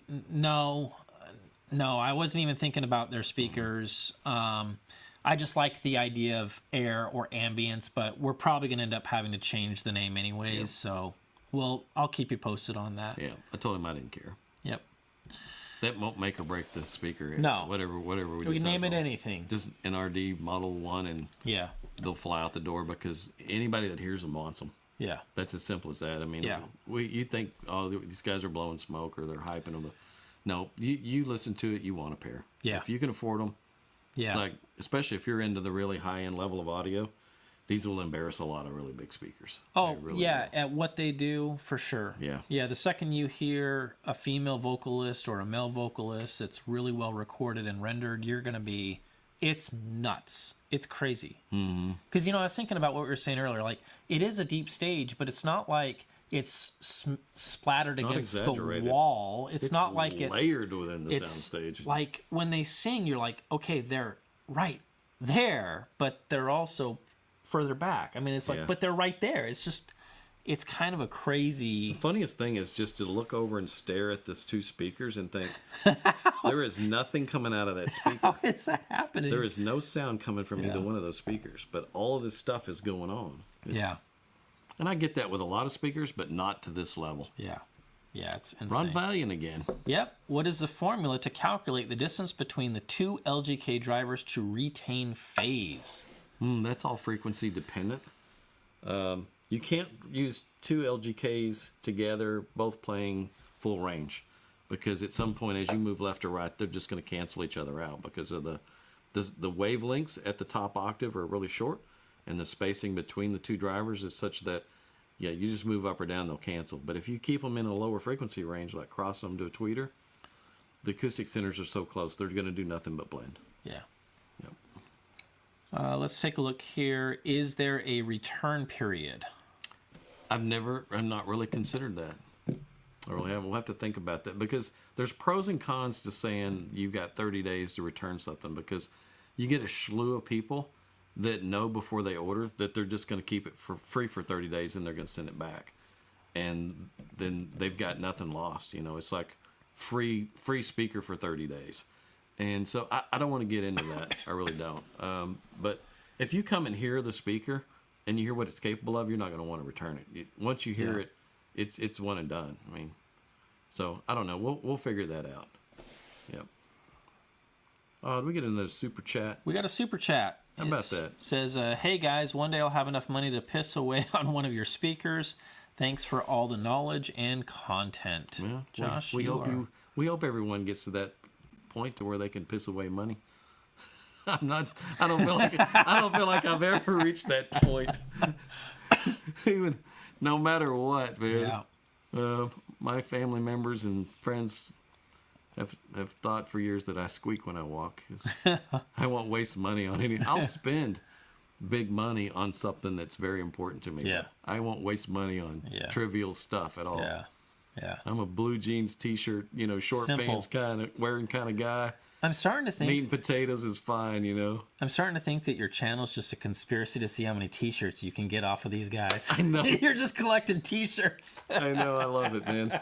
Those guys send me T-shirts. I'm wearing one now. They sent me this T-shirt, you know, and I got about 3 different colors of these things, and it's a great company. They do me right. I'll wear the T-shirt. Yeah. If I like the T-shirt, I'll wear it. Soccer T-shirts are great. Racing T-shirts are great, and I'll always thank you.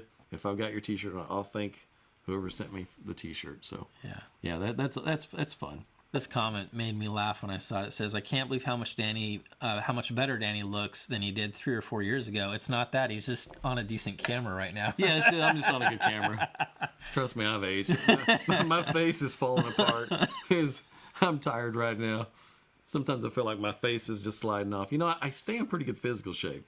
You know, I played in a soccer league in Fort Worth there this not long ago. I'm going to do it again. I love playing soccer. I love running track. I'm in good shape.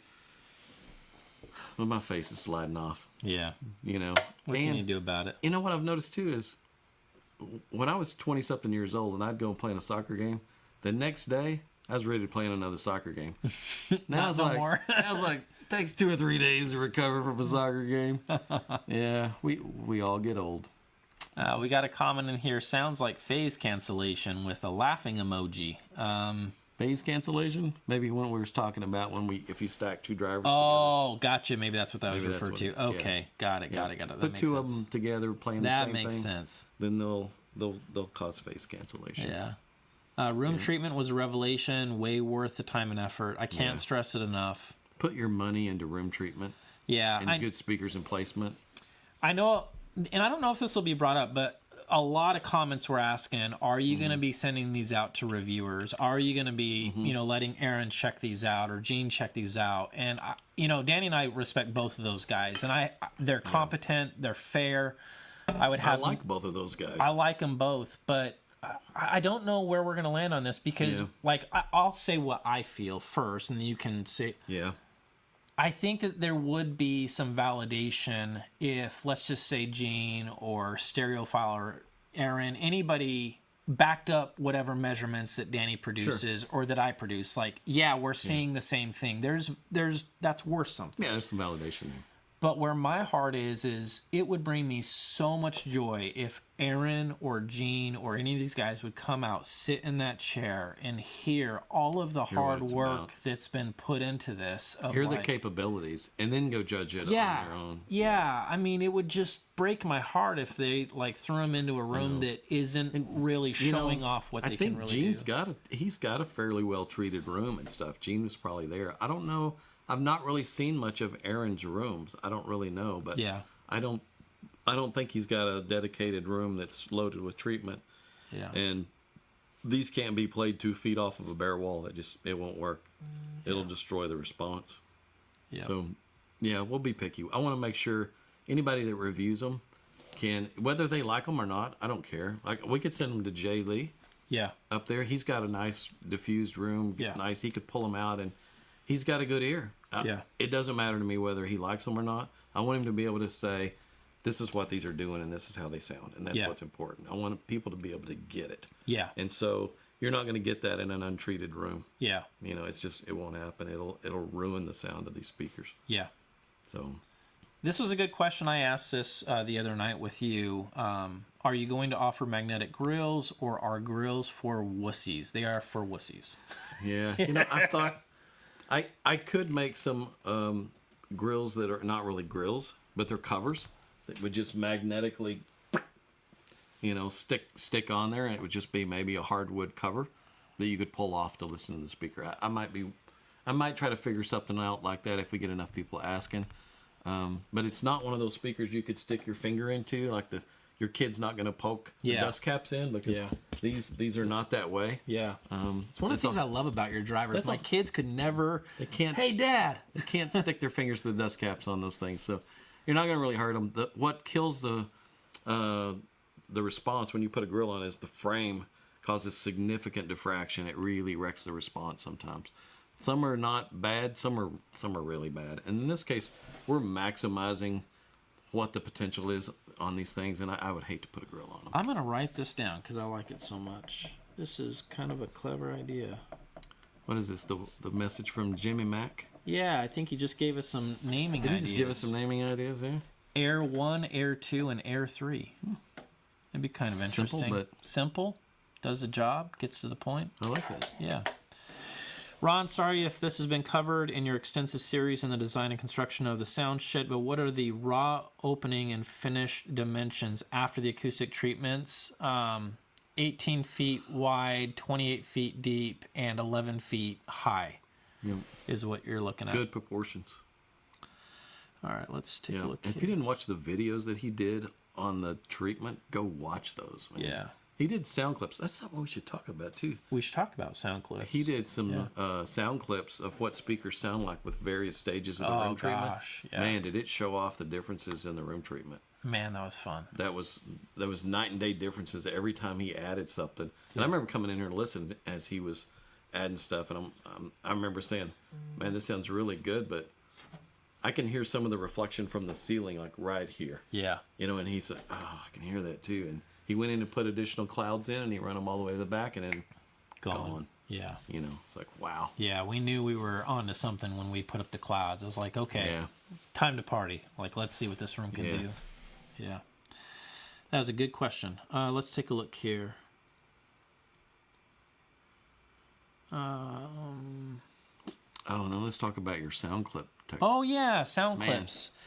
A lot of people are good at sound clips. I am good at sound. I love doing it. I love recording. That's an art. It's I think fun. I think the revelation was figuring out how close to get the microphone from the speaker. You know, we were experimenting with 24 inches to 36 inches, and if you try to measure or get a sound clip from the listening position, like he's done that with the Randy head. Yeah. It's the, what do you call it, the binaural head? Binaural. Great microphones in that thing and everything, but from the listening position, you're hearing just the room. Yeah.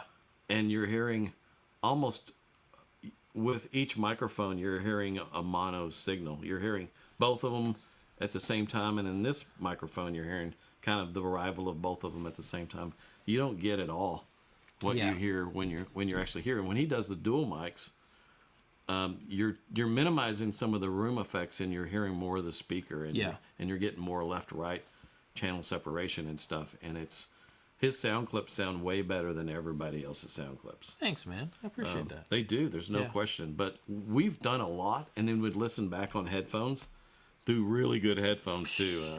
$3,000 headphones, and we've realized that the sound clips don't capture what you're hearing here. No. It captures the detail, the resolution, the tonality, the balance. Yeah. There's some of that stuff that it captures, but unless you're sitting here and you're hearing the actual time arrival of everything in phase and what it's doing to the soundstage, you don't get that in a sound clip. Not at all. Yeah. Yeah. You just said it perfectly. So a lot of the hype, a lot of the stuff that I love about this speaker, I wish that I could give that back to you in a sound clip, and then you would know. I wish I could, but I won't be able to do that. What I will be able to do is give you a rough idea based on a reference clip to Aria. What is the deviation like? How far off is it from whatever that reference clip is? Yep. I can do that, but if you want them to hear the magic of Aria, you're not going to get it on sound clip. You are more than welcome to come down and visit, and you can sit in that chair and you can hear it, and you'll be like, oh, okay, all right. You know, he did sound clips of the Exotica. Yeah. Right? No, not the XLS Encore. Yeah. And the little LGK 2.4. Yeah. And in the same video. Yeah. And you can tell when you go back and forth how clean and how fast the vocal is in the LGK 2.4 over the Encore. You can hear that in the sound clip. You can hear that tonality in the vocal and that resolution in the vocal, and it's there. And those don't even have the high-end parts in there. I mean, they're just a JV polycaps. It's designed to be really an expensive kit. Yeah. But it's still, that LGK driver stands out in the vocal region. But some of that big, expansive openness that it presents, you can't hear it in a reproduction. Yeah. It's just not there. You have to hear it live to hear all the magic. Yeah. But, yeah. But his sound clips are really good, though. Thanks, man. We did some Vienna Tang there in my house. Yeah. And I think we were about 3 feet away from the speaker. We were 3 feet away. Yeah. It's a really beautiful studio recording of her and a piano. And then when we played the thing back, it sounded like the studio recording made in my room. Yeah. Is the way it sounded. It sounded like she was in my room and it was a studio recording. Yeah. It was crazy how those are out there somewhere too. Yeah. Yeah, it was that recording and then beyond that where we started, I think, really getting to the point where I was like, not only am I happy with these sound clips, but I feel like they're useful. Like in a lot of ways. They're not going to tell you everything, but they're at least useful, you know. So this is a great question. I've been thinking about this actually this week. And I'm gonna pull this desk out into the room and I'm gonna try this. Comment on using Aria in a near field configuration desktop style. Yep. I've been thinking about it. I think you could do it all day long as you follow the same guidelines and rules that we've already mentioned. If there's nothing back there, so if I pull that desk and I put it in the room, set up Aria, I have a feeling it's gonna be bananas. I think it'd be great. I blew his mind one day. He came over to the house and I said, "Close your eyes." I said, "You got to check something." And I kind of motioned him over to the seat and set him down. I said, "Close your eyes." And I had the little LGK 2.0, which is just the little full range driver with nothing else on the bottom. And I had him 4 feet in front of you maybe or something like that. And I had the bottom completely filtered off. Yeah. And I had the servo sub set up where it was blended. And then he opened his eyes and he's staring at those two little speakers right there. I couldn't believe it. It didn't sound that way at all. It was really crazy. It didn't at all sound like you were sitting right in front of them. But yeah, you could easily do that with these speakers, so long as you don't have them up against a wall. Yeah, you can pull it off. They need the space. We got a super chat for you, Danny. This is Halfgrim saying, "Hi, Danny. Have you ever worked on a Ripole type OB subwoofer? In the example I've built, I liked it more than an H-frame. Use the SB Audience 120B 150. There's pros and cons to that. I mean, you can get some good output levels out of them. The con is let's say you have a wall on each side of that thing that's as big as the driver that you can't brace. Sometimes those Ripoles turn into a buzz box. So in order to counter that, you need to put 1.5 inch thick ends on that thing so that they don't just buzz like crazy. Most of the ones I see online, people are building with just 3/4 inch material there's no brace there, and I'm thinking that's a buzz box. Yep, that's what it is. It's a buzz box. But if you build it solid, you can get good sound out of it. The con is also you're loading the driver in such a way that the frequency response can be like this. It's going to be plenty loud in one range, and then it's not going to have as much bottom, and it's not going to have as much top end. It may play right in a range that you need it to, and it may be just right for your application that you've made. But when you compare it to 12-inch open baffle with servo control, there's no comparison. There's no box resonance. There's nothing there. It's flat to 20 hertz. It's faster than an uncontrolled driver by a lot. But yeah, when you're using uncontrolled, there's pros and cons to that Ripole configuration. Yeah. But thanks for the super chat. Appreciate it. It's really cool. Danny, can you set up those giant high-end tube amps you have when Jay comes to your shop? Talking about the big blues. The big blues. I haven't had those set up in a while. They're still in the crates that we take them to shows in, and I need to get those out. And I've kind of been waiting to get the new room done. Yeah.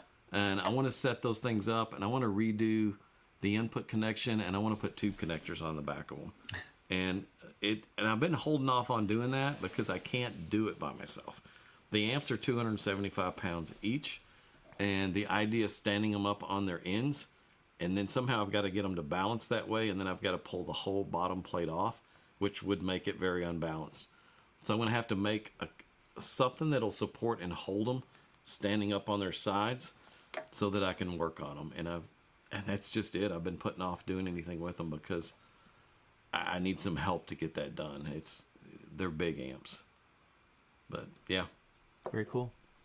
All right, my buddy Martin is in the house tonight, and he's making a comment, and I actually want to touch on this. Built to a quality, not a price. What a concept. That's it. So, I think that a lot of the comments that we saw, and I wanted you to speak on this, is, man, those are just a bunch of cheap drivers. Oh, yeah. Those drivers are so cheap. Yeah, So people think that. yeah, cheap drivers. It's funny. The whole industry kind of has the wool pulled over its eyes in some way over the cost of drivers. I work with driver manufacturers all the time in different countries, and I know you think a lot of those drivers from Europe, from Denmark and Norway, and some of those companies, like some of the Timpani models and Seas Excel drivers, and all, a lot of those, you think, those are European made, they're high quality. But most of the parts involved in those all come from China also. It's like there are companies over there in China that kind of have the market cornered on manufacturing those parts. So the frames, the cones, the voice coil formers. In fact, I was in a Timpani booth. I was like 15 years ago or more at a show, and I knew that all of Peerless and Vifa were 100% made in China. The ScanSpeak, they still assembled there at the plant. And so I asked him, do you guys still wind your own voice coils for those models? And he said, you want to buy a voice coil winding machine? In other words, no. So those drivers, though, some of them have quite a bit of markup involved in them, and they sell them in low quantities to the dealer. So let's say Solon or Matasound or Parts Express, they buy those drivers, and the more expensive they are, the fewer they buy. They may buy 20 of one, 40 of another, maybe 50 or 60 at the most of each model, and they stock all those different models for the hobbyist, and they sell some of those down, and they'll order more of them. And so you don't get a great price from those companies when you're buying that way. When you start buying thousands at a time, you can start getting pretty good prices on it. But when you buy it smaller quantities, you don't. And then there's the duty and taxes that get levied on it when it comes from Europe, and the shipping costs and everything else. And then there's a landed cost that the dealer pays on after he's paid all of that. And then he takes that price and he doubles it again and sells it to you guys. So a lot of times the markup is already 4x the cost when you look at the driver, when you buy it from any of those distributors. With our drivers, I'm designing all the drivers and they're prototyping it to me until we get it like I want it. And then I order 1,000 of them, at least 1,000 of everything I order. And so I'm getting much better pricing on that stuff than a distributor would. And then we're having them all assembled in India, which is duty free. And then there's a lot of things going into drivers like these that make them inexpensive, but it doesn't hurt the quality. In fact, a lot of times the quality can get better, like going to magnesium, aluminum type cones or carbon fiber or Kevlar. Those materials are expensive. Yeah. And it doesn't mean that they sound better. A lot of times that treated paper still sounds better. Yeah. Same with frames. A lot of these cast frames and things that are used, those get really pricey. Yeah. And it adds up. Whereas on these, we're using a polymer frame on these. And man, these polymer frames are the best frames ever, man. They're super strong. I was kidding with him the other day. I said, man, I've taken pictures of when I took a Mazda that I had, a little car that we were driving. I jacked it up in the air and I set the back tire down on one of our little frames. Didn't bend, didn't break. Then I jacked up the front of the car and I set the front of the car on it. No problem. Then I took it to the Suburban and I put the back tire of the Suburban on it. And it held the weight of the back of the Suburban. But when I moved it to the front tire, a little heavier at the front, it finally went, it collapsed. But it didn't bend or anything. Goes to show they're strong. They're really, really strong. And there's no resonance there. Yeah. And it's cheaper to make by a lot. It's an injection molded polymer into a mold that then hardens. And it's the same plastics that they make weapons out of and stuff. Yeah. That stuff's really, really tough. And they can just squirt that stuff in there and crank those out. And it's a lot cheaper. So a whole lot of what goes into these is inexpensive. And this driver is not very big. So when it's not very big, it's not very expensive to make it. Bigger woofers are lots more expensive to make. More material, More material. So I can go in, little lightweight cone, it doesn't cost that much to make, and it's got copper shorting rings in the voice coil and all the trick stuff. It's all there. Yeah. And then it's duty free from India, and So I take whatever I've got in it, and I just put a marginal markup on it. So it's not marked up like a lot of those other drivers are. So don't compare quality and dollar for dollar. You're going to have to actually look at how the driver's made and listen to the driver to decide. Yeah. What's actual value there. Yeah. So yeah. Good question though. Hey Martin, just want to say thanks for the $10 towards burrito tacos. Yeah, I appreciate that. Danny's never had burrito tacos, so we're gonna have to fix that. He's like, "What is that on your shirt?" I was like, "Freaking burrito tacos, bro." He's like, yeah. "What's a burrito taco?" I was like, "What?" We have a Taco Bell down the street about once a week at least. I just break down and just go get tacos from Taco Bell or whatever their box special is at that place, man. Jay Fisher, how low does the Aria bass go, and do you recommend compact subs with it? I do recommend subs with Aria. How low does it go? So we're looking at Aria. Those are tuned to 52 or 53 hertz was the tuning frequency of the port. So it's going to drop right there. And your room responses was what, like 55 hertz? And then it was 50 hertz. Just it drops off. It dropped fast, but yeah, he got great response down into the mid to low 50s. Yep. So yeah. It'll get down there a little bit. Yep. Not crazy low.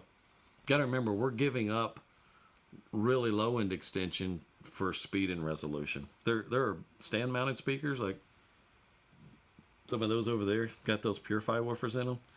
Those will play down lower, but they're heavy. They don't have the speed and resolution. So we're giving up that low end because I've got several subs that do low end. So. Scott Clark, Danny, is there any more Gary Dodd hi-fi gear available? Did he pass away? He did, unfortunately. He passed away this coming end of July will be 8 years that he's been gone. So yeah, I miss him dearly. He was a great friend. He was brilliant at what he did. He was a pure engineer. Yeah. And a great listener. He had a really good set of ears on him. I just don't even know what to say to my wife when it comes to stuff like this. Like, how do you even begin explaining why I want these? It sounds amazing, just never carries much weight. I know. I don't think I can help you there, man. You're going to have to negotiate those waves as they come or something. I don't know. Yeah, it's better to ask for forgiveness than permission. Mm-hmm. Yeah. But hide that slush fund and just kind of keep building on that a little bit, and maybe you can spend that and she'll never know. Yeah. Oh, that's great. We're really lucky. I know. My wife knows this is our business, so she knows if it's a business expense, it's a business expense. I know. So I've had crazy stuff. Although she did hate the LS9s that I used to have in the listening room because they're over 7 feet tall, and she called them trees. They were big trees, big line sources. Yeah. Nicholas he sent you a super chat. He said, after learning so much from Danny and his channel, I can already see the coaxial driver on the Aria has 3 dissimilar distances from the top and sides. I'm not sure. Oh, well, it's not a coaxial driver, actually. It's a wideband driver. It's a wideband driver, yeah. Yeah, and it is asymmetrical. You can see it there behind us. It's pushed over into the corner. That when you put a driver right in the middle, it has the same surface reflections and the same diffraction at the same frequency twice, sometimes 3 times. It depends on if the top is the same distance. It's worse if you put it right in the middle and it's the same distance all the way around. At the same frequency, there's a peak or a dip there, and there's time domain distortions from that surface reflection. So when you move it off over there to the corner, it's at a different wavelength each time. So it's like little ripples and not a great big one. Yeah. It kind of evens things out. Doesn't the port phase interfere with the back driver if it has to match front as well? No, the port's tuned really low. The back driver doesn't play down low. Yeah. It's still playing top octave, a little bit into the second octave, and then it's rolling off. So they don't even really overlap each other that much at all. Yeah. If any. Yeah, they really don't. Scott Clark, what name brand crossover capacitors are used in Aria? They are Sonicaps. Yep. They're Sonicaps. And in the woofer circuit, there's still a JB Polycap because it's a great big value that they don't even make in a Sonicap.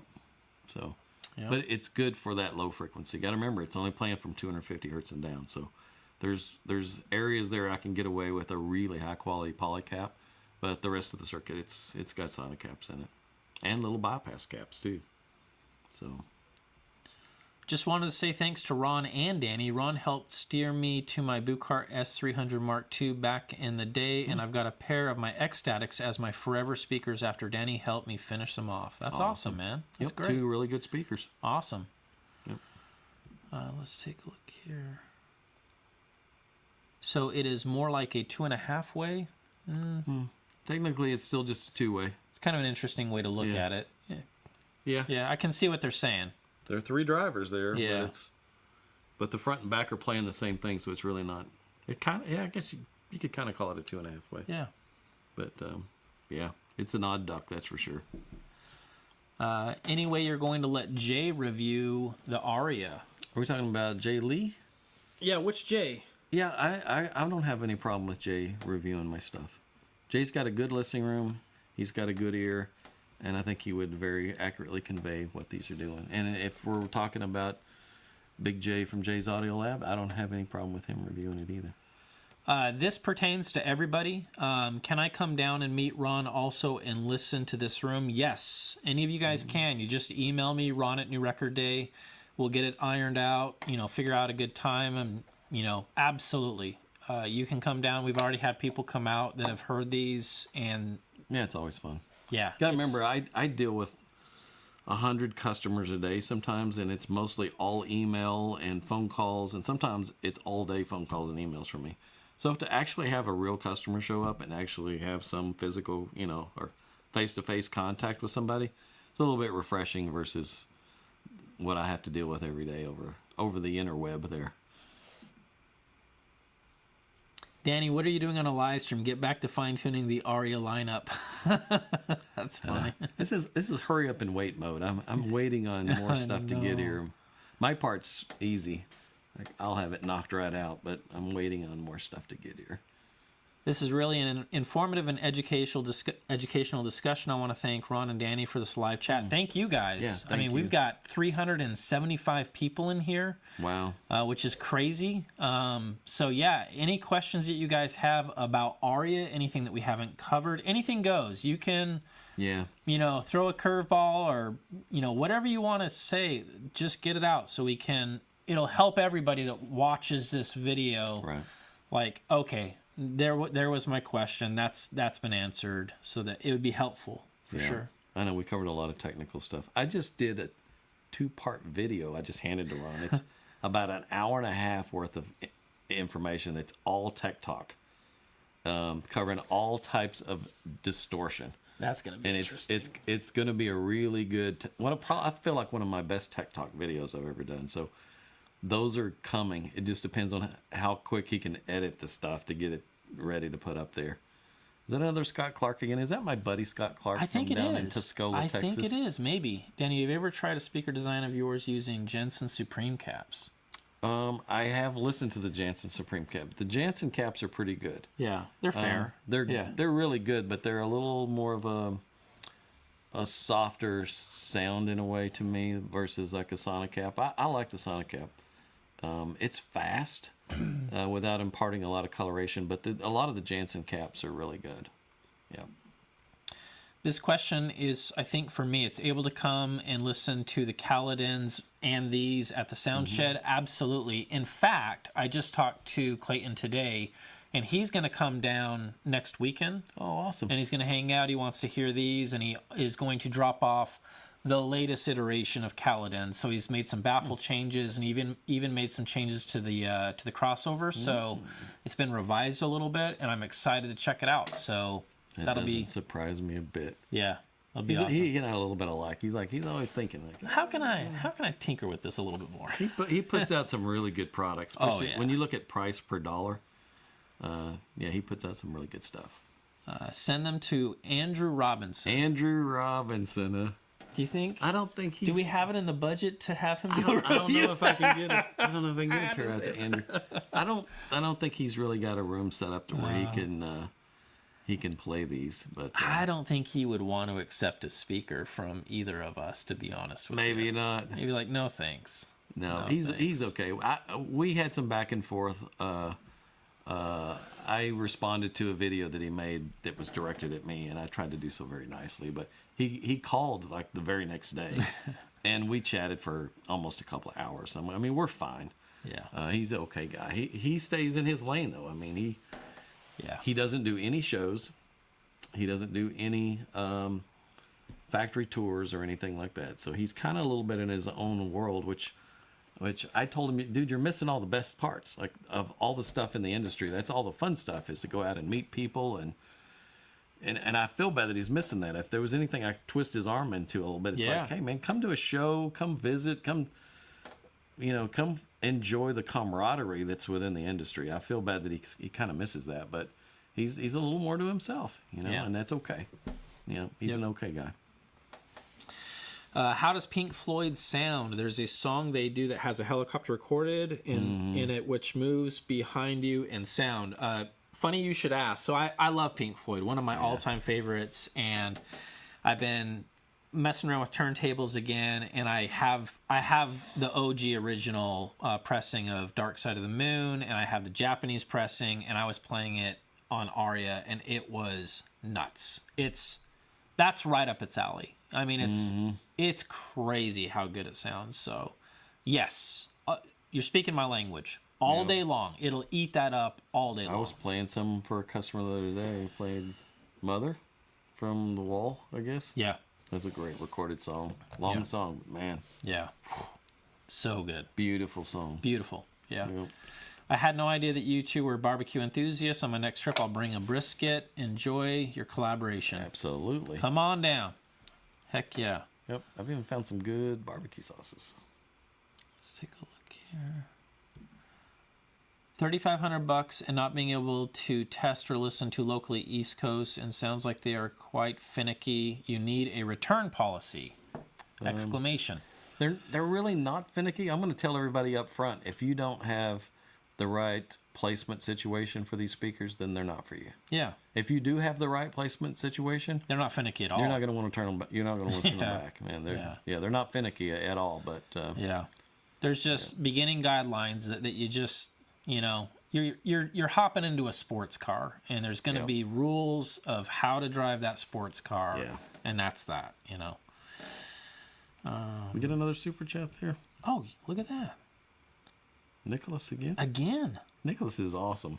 Man, Nicholas, save your money so you can buy some Arias, man. You're giving us all your money. Holy cow.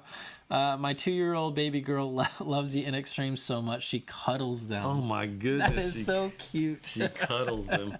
I think he has sent me some family shots, and he has a beautiful family. So he's in a beautiful moment in his life right now that he has beautiful little kids. Oh, that's really cool. He knows what I'm talking about. He's in that stage of life right now. Yeah, my kids are awesome. His kids are cute. Yeah. Let's take a look. A little rowdy sometimes. They're a little bit rowdy. But they're pretty cute. Yeah. Man, so many kind comments. It's Nicholas again? They're... What did he say here? Let's see here.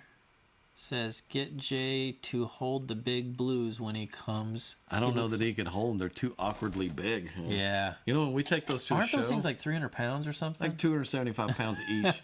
We roll those in a show crate that are on wheels, and we set the crate right where we want the amp to be, and then we unscrew the sides, and all the sides of the crate slide out, so it's basically sitting on a platform, and then 4 of us lift it up off the platform, and somebody rolls it out from underneath it, and we set it down.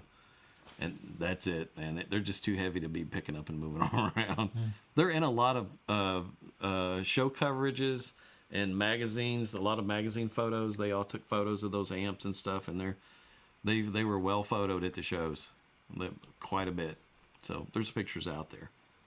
You could probably Google pictures of those things and find them. Yeah, that's awesome. Hey guys, just wondered about the distance between the 2 front drivers when compared to the Encores with the tweeters overlapping. Yeah, we covered that again. We covered that earlier. Got to keep in mind that let's say we're crossing at 2,000 hertz, that wavelength is like 5 inches. So any difference in the spacing of the drivers becomes a big deal, especially as you move up or down. This is crossing at 250 hertz. That wavelength is 4.5 feet long, so you can move in every direction, and you're not even creating. Even you just start going up in vertical height on these things, you're still not even 5 or 10 degree phase rotation. So they're in phase all the time. So the spacing is not an issue. And there's a 3/4 inch shelf right there in the middle of those dividing those two chambers. So, and they needed the space. Yeah. I wanted to tackle this, and I actually was talking to Clayton on the phone about this. It says, not related to the Aria. Ron, what happened to your review of the Kaladins? I'm sure a lot of people are curious about that.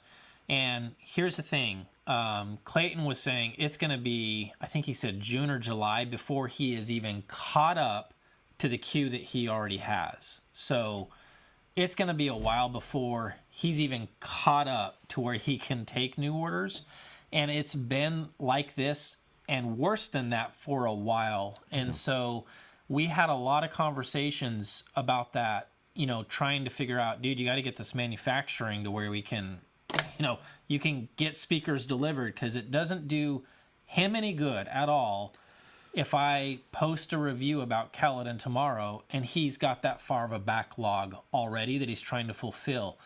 That's reason number one. Reason number two is that he notified me not too long ago, a few weeks ago, mentioning that he's made changes to it. And so everything that I said about the OG Kaladin doesn't really apply to the new Kaladin, because the crossover has changed. So I need to get reacquainted with the latest version of the Kaladin.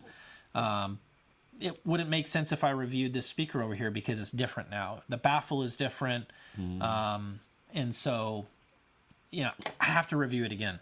That's the reason. That's the truth. Is he's way backlogged. It wouldn't make any sense for me to do any other videos about that speaker.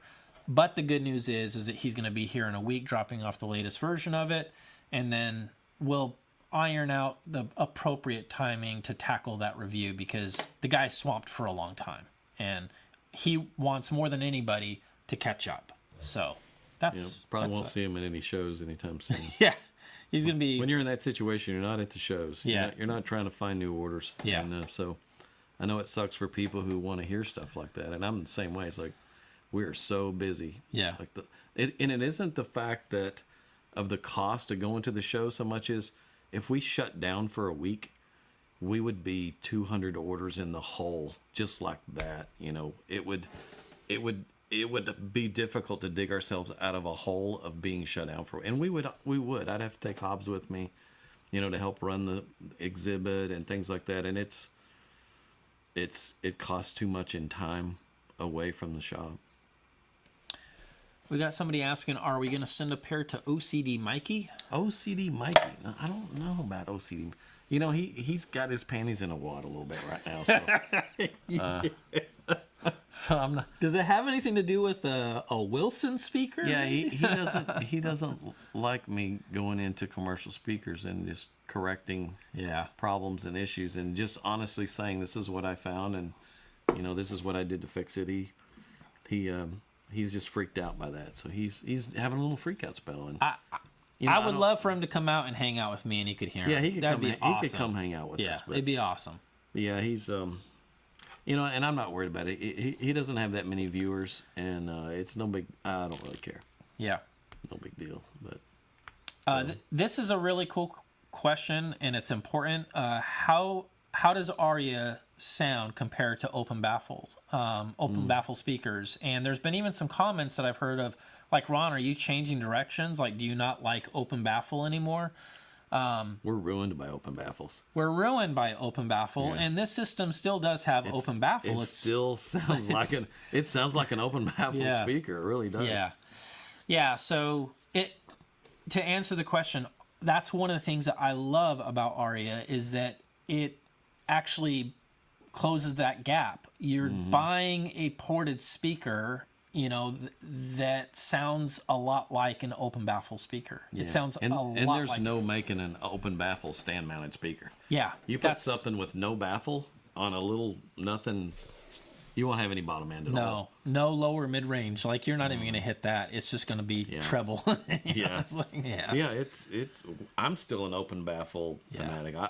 My in extremes have gotten the most listen of anything a speaker that I've kept in the sound room until that. I mean, I still just keep going back to it because I'm more engrossed in it and I just enjoy listening to it. Yeah. It's not better. If you look at it as a whole, it won't do what those big open baffle in extremes are going to do. Oh, yeah. You know, it just won't do those things. But I don't care. I'm listening to You fire music. up some Vienna Tang and game over. Yeah, You're captivated. I want to listen to her on these speakers. She sounds like she's right there in my room. And so, it's still open baffle stuff for me. Yeah.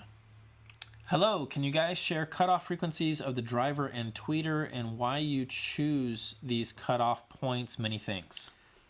I never choose a cutoff point. I never go in thinking, I want it to cross here. I'm always looking at the frequency response and what it's doing and working with what it's giving me. And, that's it right there.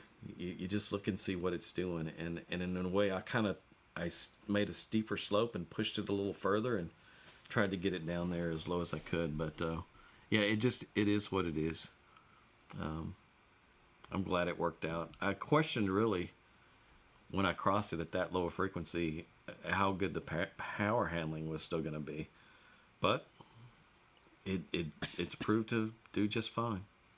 I got enough bottom end out of it. We're not overexerting it mechanically, so... Where are you located? Iowa Park, Texas.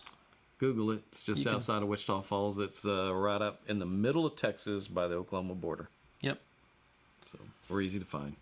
Let's see here. Terry is saying Aria's tuned towards soundstage accuracy or scale. I've heard the EPOS 14N and those 4 songs without soundstage to stage massively too. Accuracy or scale? I would say both. Yeah, both for sure. Yeah, both. You know, there's you remember that song Bubbles, the one with the ping pong balls that I played? That's crazy. From Yoshi Hirakawa or whatever. Little ping pong balls are dropping everywhere. You'd swear I want to grab one as it's bouncing at me because it feels like it's about to bounce in my lap. That was the track that we played.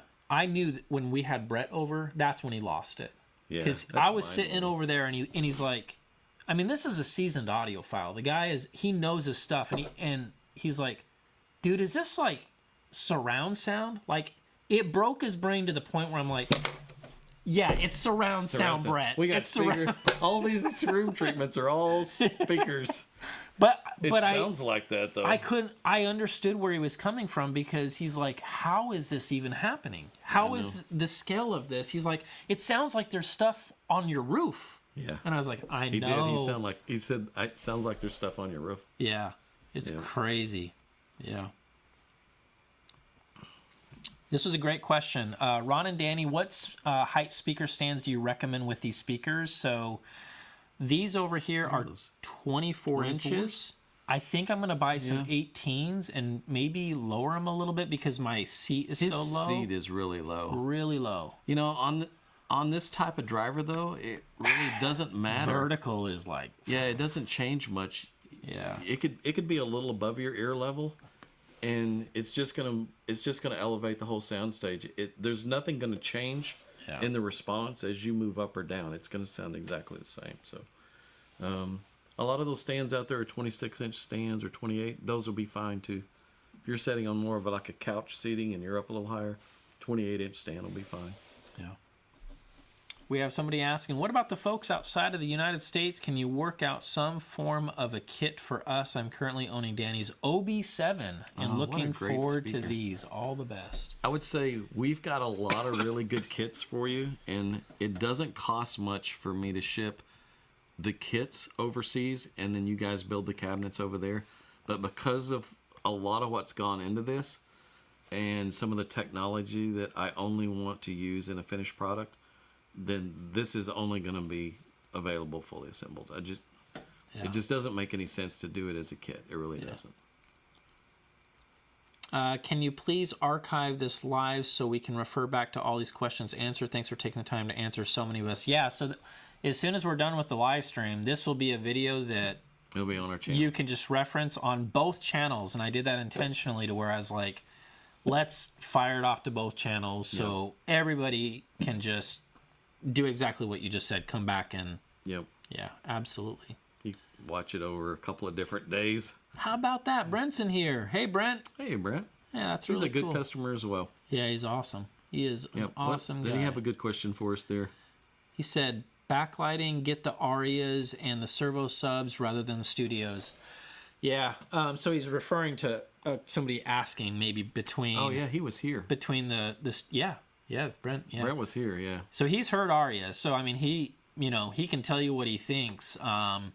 And I agree. So I do like the studios, but I definitely like Aria more than the studios. And I agreed with what you were saying is I feel like the studios are a utility speaker. Like they're going to be, this is used for a purpose. There's something that you're... I designed them, and it's why they're called the studio mono. They were designed for studio work, really high-end studio work where you want to hear every little analytical thing in the recording. It's going to let it come through. It's very detailed, but really smooth, and it's real accurate. And they sound beautiful, but these do things that nothing else does. Yeah, that's pure and simple. Jimmy Mack, thank you so much for spending so much time with us tonight. Thanks for being so passionate about great sound. You got it, man. That's what this is all about. Thank you, Jimmy. Totally. I'm so blown away that this many people will watch us answer questions. Yeah, it's awesome. Let's take a look here. The Aria will need a subwoofer, just go Caledon. So, there's no such thing as a perfect loudspeaker. If we're talking about deep bass extension and you want that open baffle experience, Caledon is going to smack Aria. Be like, what are you doing? So if that's something that is a priority, then yeah, I think that a Caledon would be a fantastic choice. No doubt about it. So if you're not into subs or you don't want to get subs with Aria, then that's a fair conversation, and it makes total sense. Yeah, it's all about trade-offs. Yep. You start getting above that vocal region and up, and then right back to what we were saying before. These things really stand out in that area. Do you think about rear firing drivers as a design family like the old DefTech BP2000s? Have you taken something like that in for upgrades? I have done some upgrades on some of the old Definitive technologies, and excuse me, if you let the mid-bass drivers on the back play down too low, the sound will begin to wrap around and it'll come forward, and it'll come forward out of time with the ones in the front, and it really disrupts the response. It creates holes in the response. So you have to be careful with a rear-facing driver. It needs to cover the ranges that the front drivers drop off as they become directional. It has to pick that up. So it has to be well designed for it to work really well. And a lot of the old Definitive technologies weren't quite as refined in that regard. They played a little too full range out both ends. This was worth highlighting, even though it's not about Aria. It says, I just received the Caledon, as Clayton calls it, the V2. Well worth the wait. The new baffles look great. Sounds fabulous. Love that soft dome tweeter. That's great to hear, man. I'm excited to check it out. Oh, here we go. Brent's commenting. He's like, yes, the ping pong balls. That was the track I knew that just... He's like, okay. It's a creepy track, man. It's creepy. Those ping pong balls are just dropping from everywhere. Yeah. I keep wanting to react to grab one because it just sounds like it's bouncing at you. Yeah. Brent is saying, William, get the Arias and the servo subs. It needs a medium to large listening room with good treatment for it to perform its best. Yeah. Yep, for sure. Absolutely. Yeah, and his response has been the same as everybody. I've had guys that have been in the industry for a long time come over and we've worked on something for them, and then we just sit in and listen to some music, and they got a bit dumbfounded after a while. Even Brian Miller from Miller Audio came and we were listening to his amp, and he was, it's like, we never get this sound at a show. Yeah. Like, this is crazy. You know? He was saying he wants to come back out and hear him in the shed, and I was like, dude, you have to hear it in the shed. It's a different thing. Yeah. So that'd be cool. It's really cool. You're not going to believe this. We're caught up. Are we really? We are actually caught up. Wow. Yeah. We've been kind of skipping along there. I know. We passed a lot of questions. So let's see here. We've been at this. It's 9:16 right now. What time? I don't know. Does your wife know where you are? She knows where I am. Yeah, she knows where I am. And she had stuff to do tonight, so she said, that's fine. Go play with Ron. Yeah, no, that's cool. Yeah. We've been at this for 2 hours and 14 minutes. Doesn't feel like it. It doesn't feel like that. It goes by so fast. Yeah. It does, yeah. Why don't we do this? Let's finish up. Anybody have any questions about Aria? Anything that you would want to know? Yeah. Placement? What are we going to call it now? That's a good thing to throw out there. You can throw that. We need a new name because we're not going to name it Aria because we don't want to get sued. I wish I would have looked at all that before. I was like, say hello to Aria. You idiot. You idiot. Oh, my goodness. Let's take a look here. Hey, Danny and Ron, great to see you guys. Keep up the great videos. I like this speaker, but don't have the room for it or equipment to power them. Hey, that's great, man. Okay. No problem. I've got other speaker choices for you. This is a great time of day to go live. Can you guys make it the same time next time, please? Thank you. Yeah, I love doing these. These are fun. Yeah, these are fun. We might could squeeze in a once-a-week deal on this, maybe. Yeah. That's what you guys want. Call it the Majestic. That's not a bad name.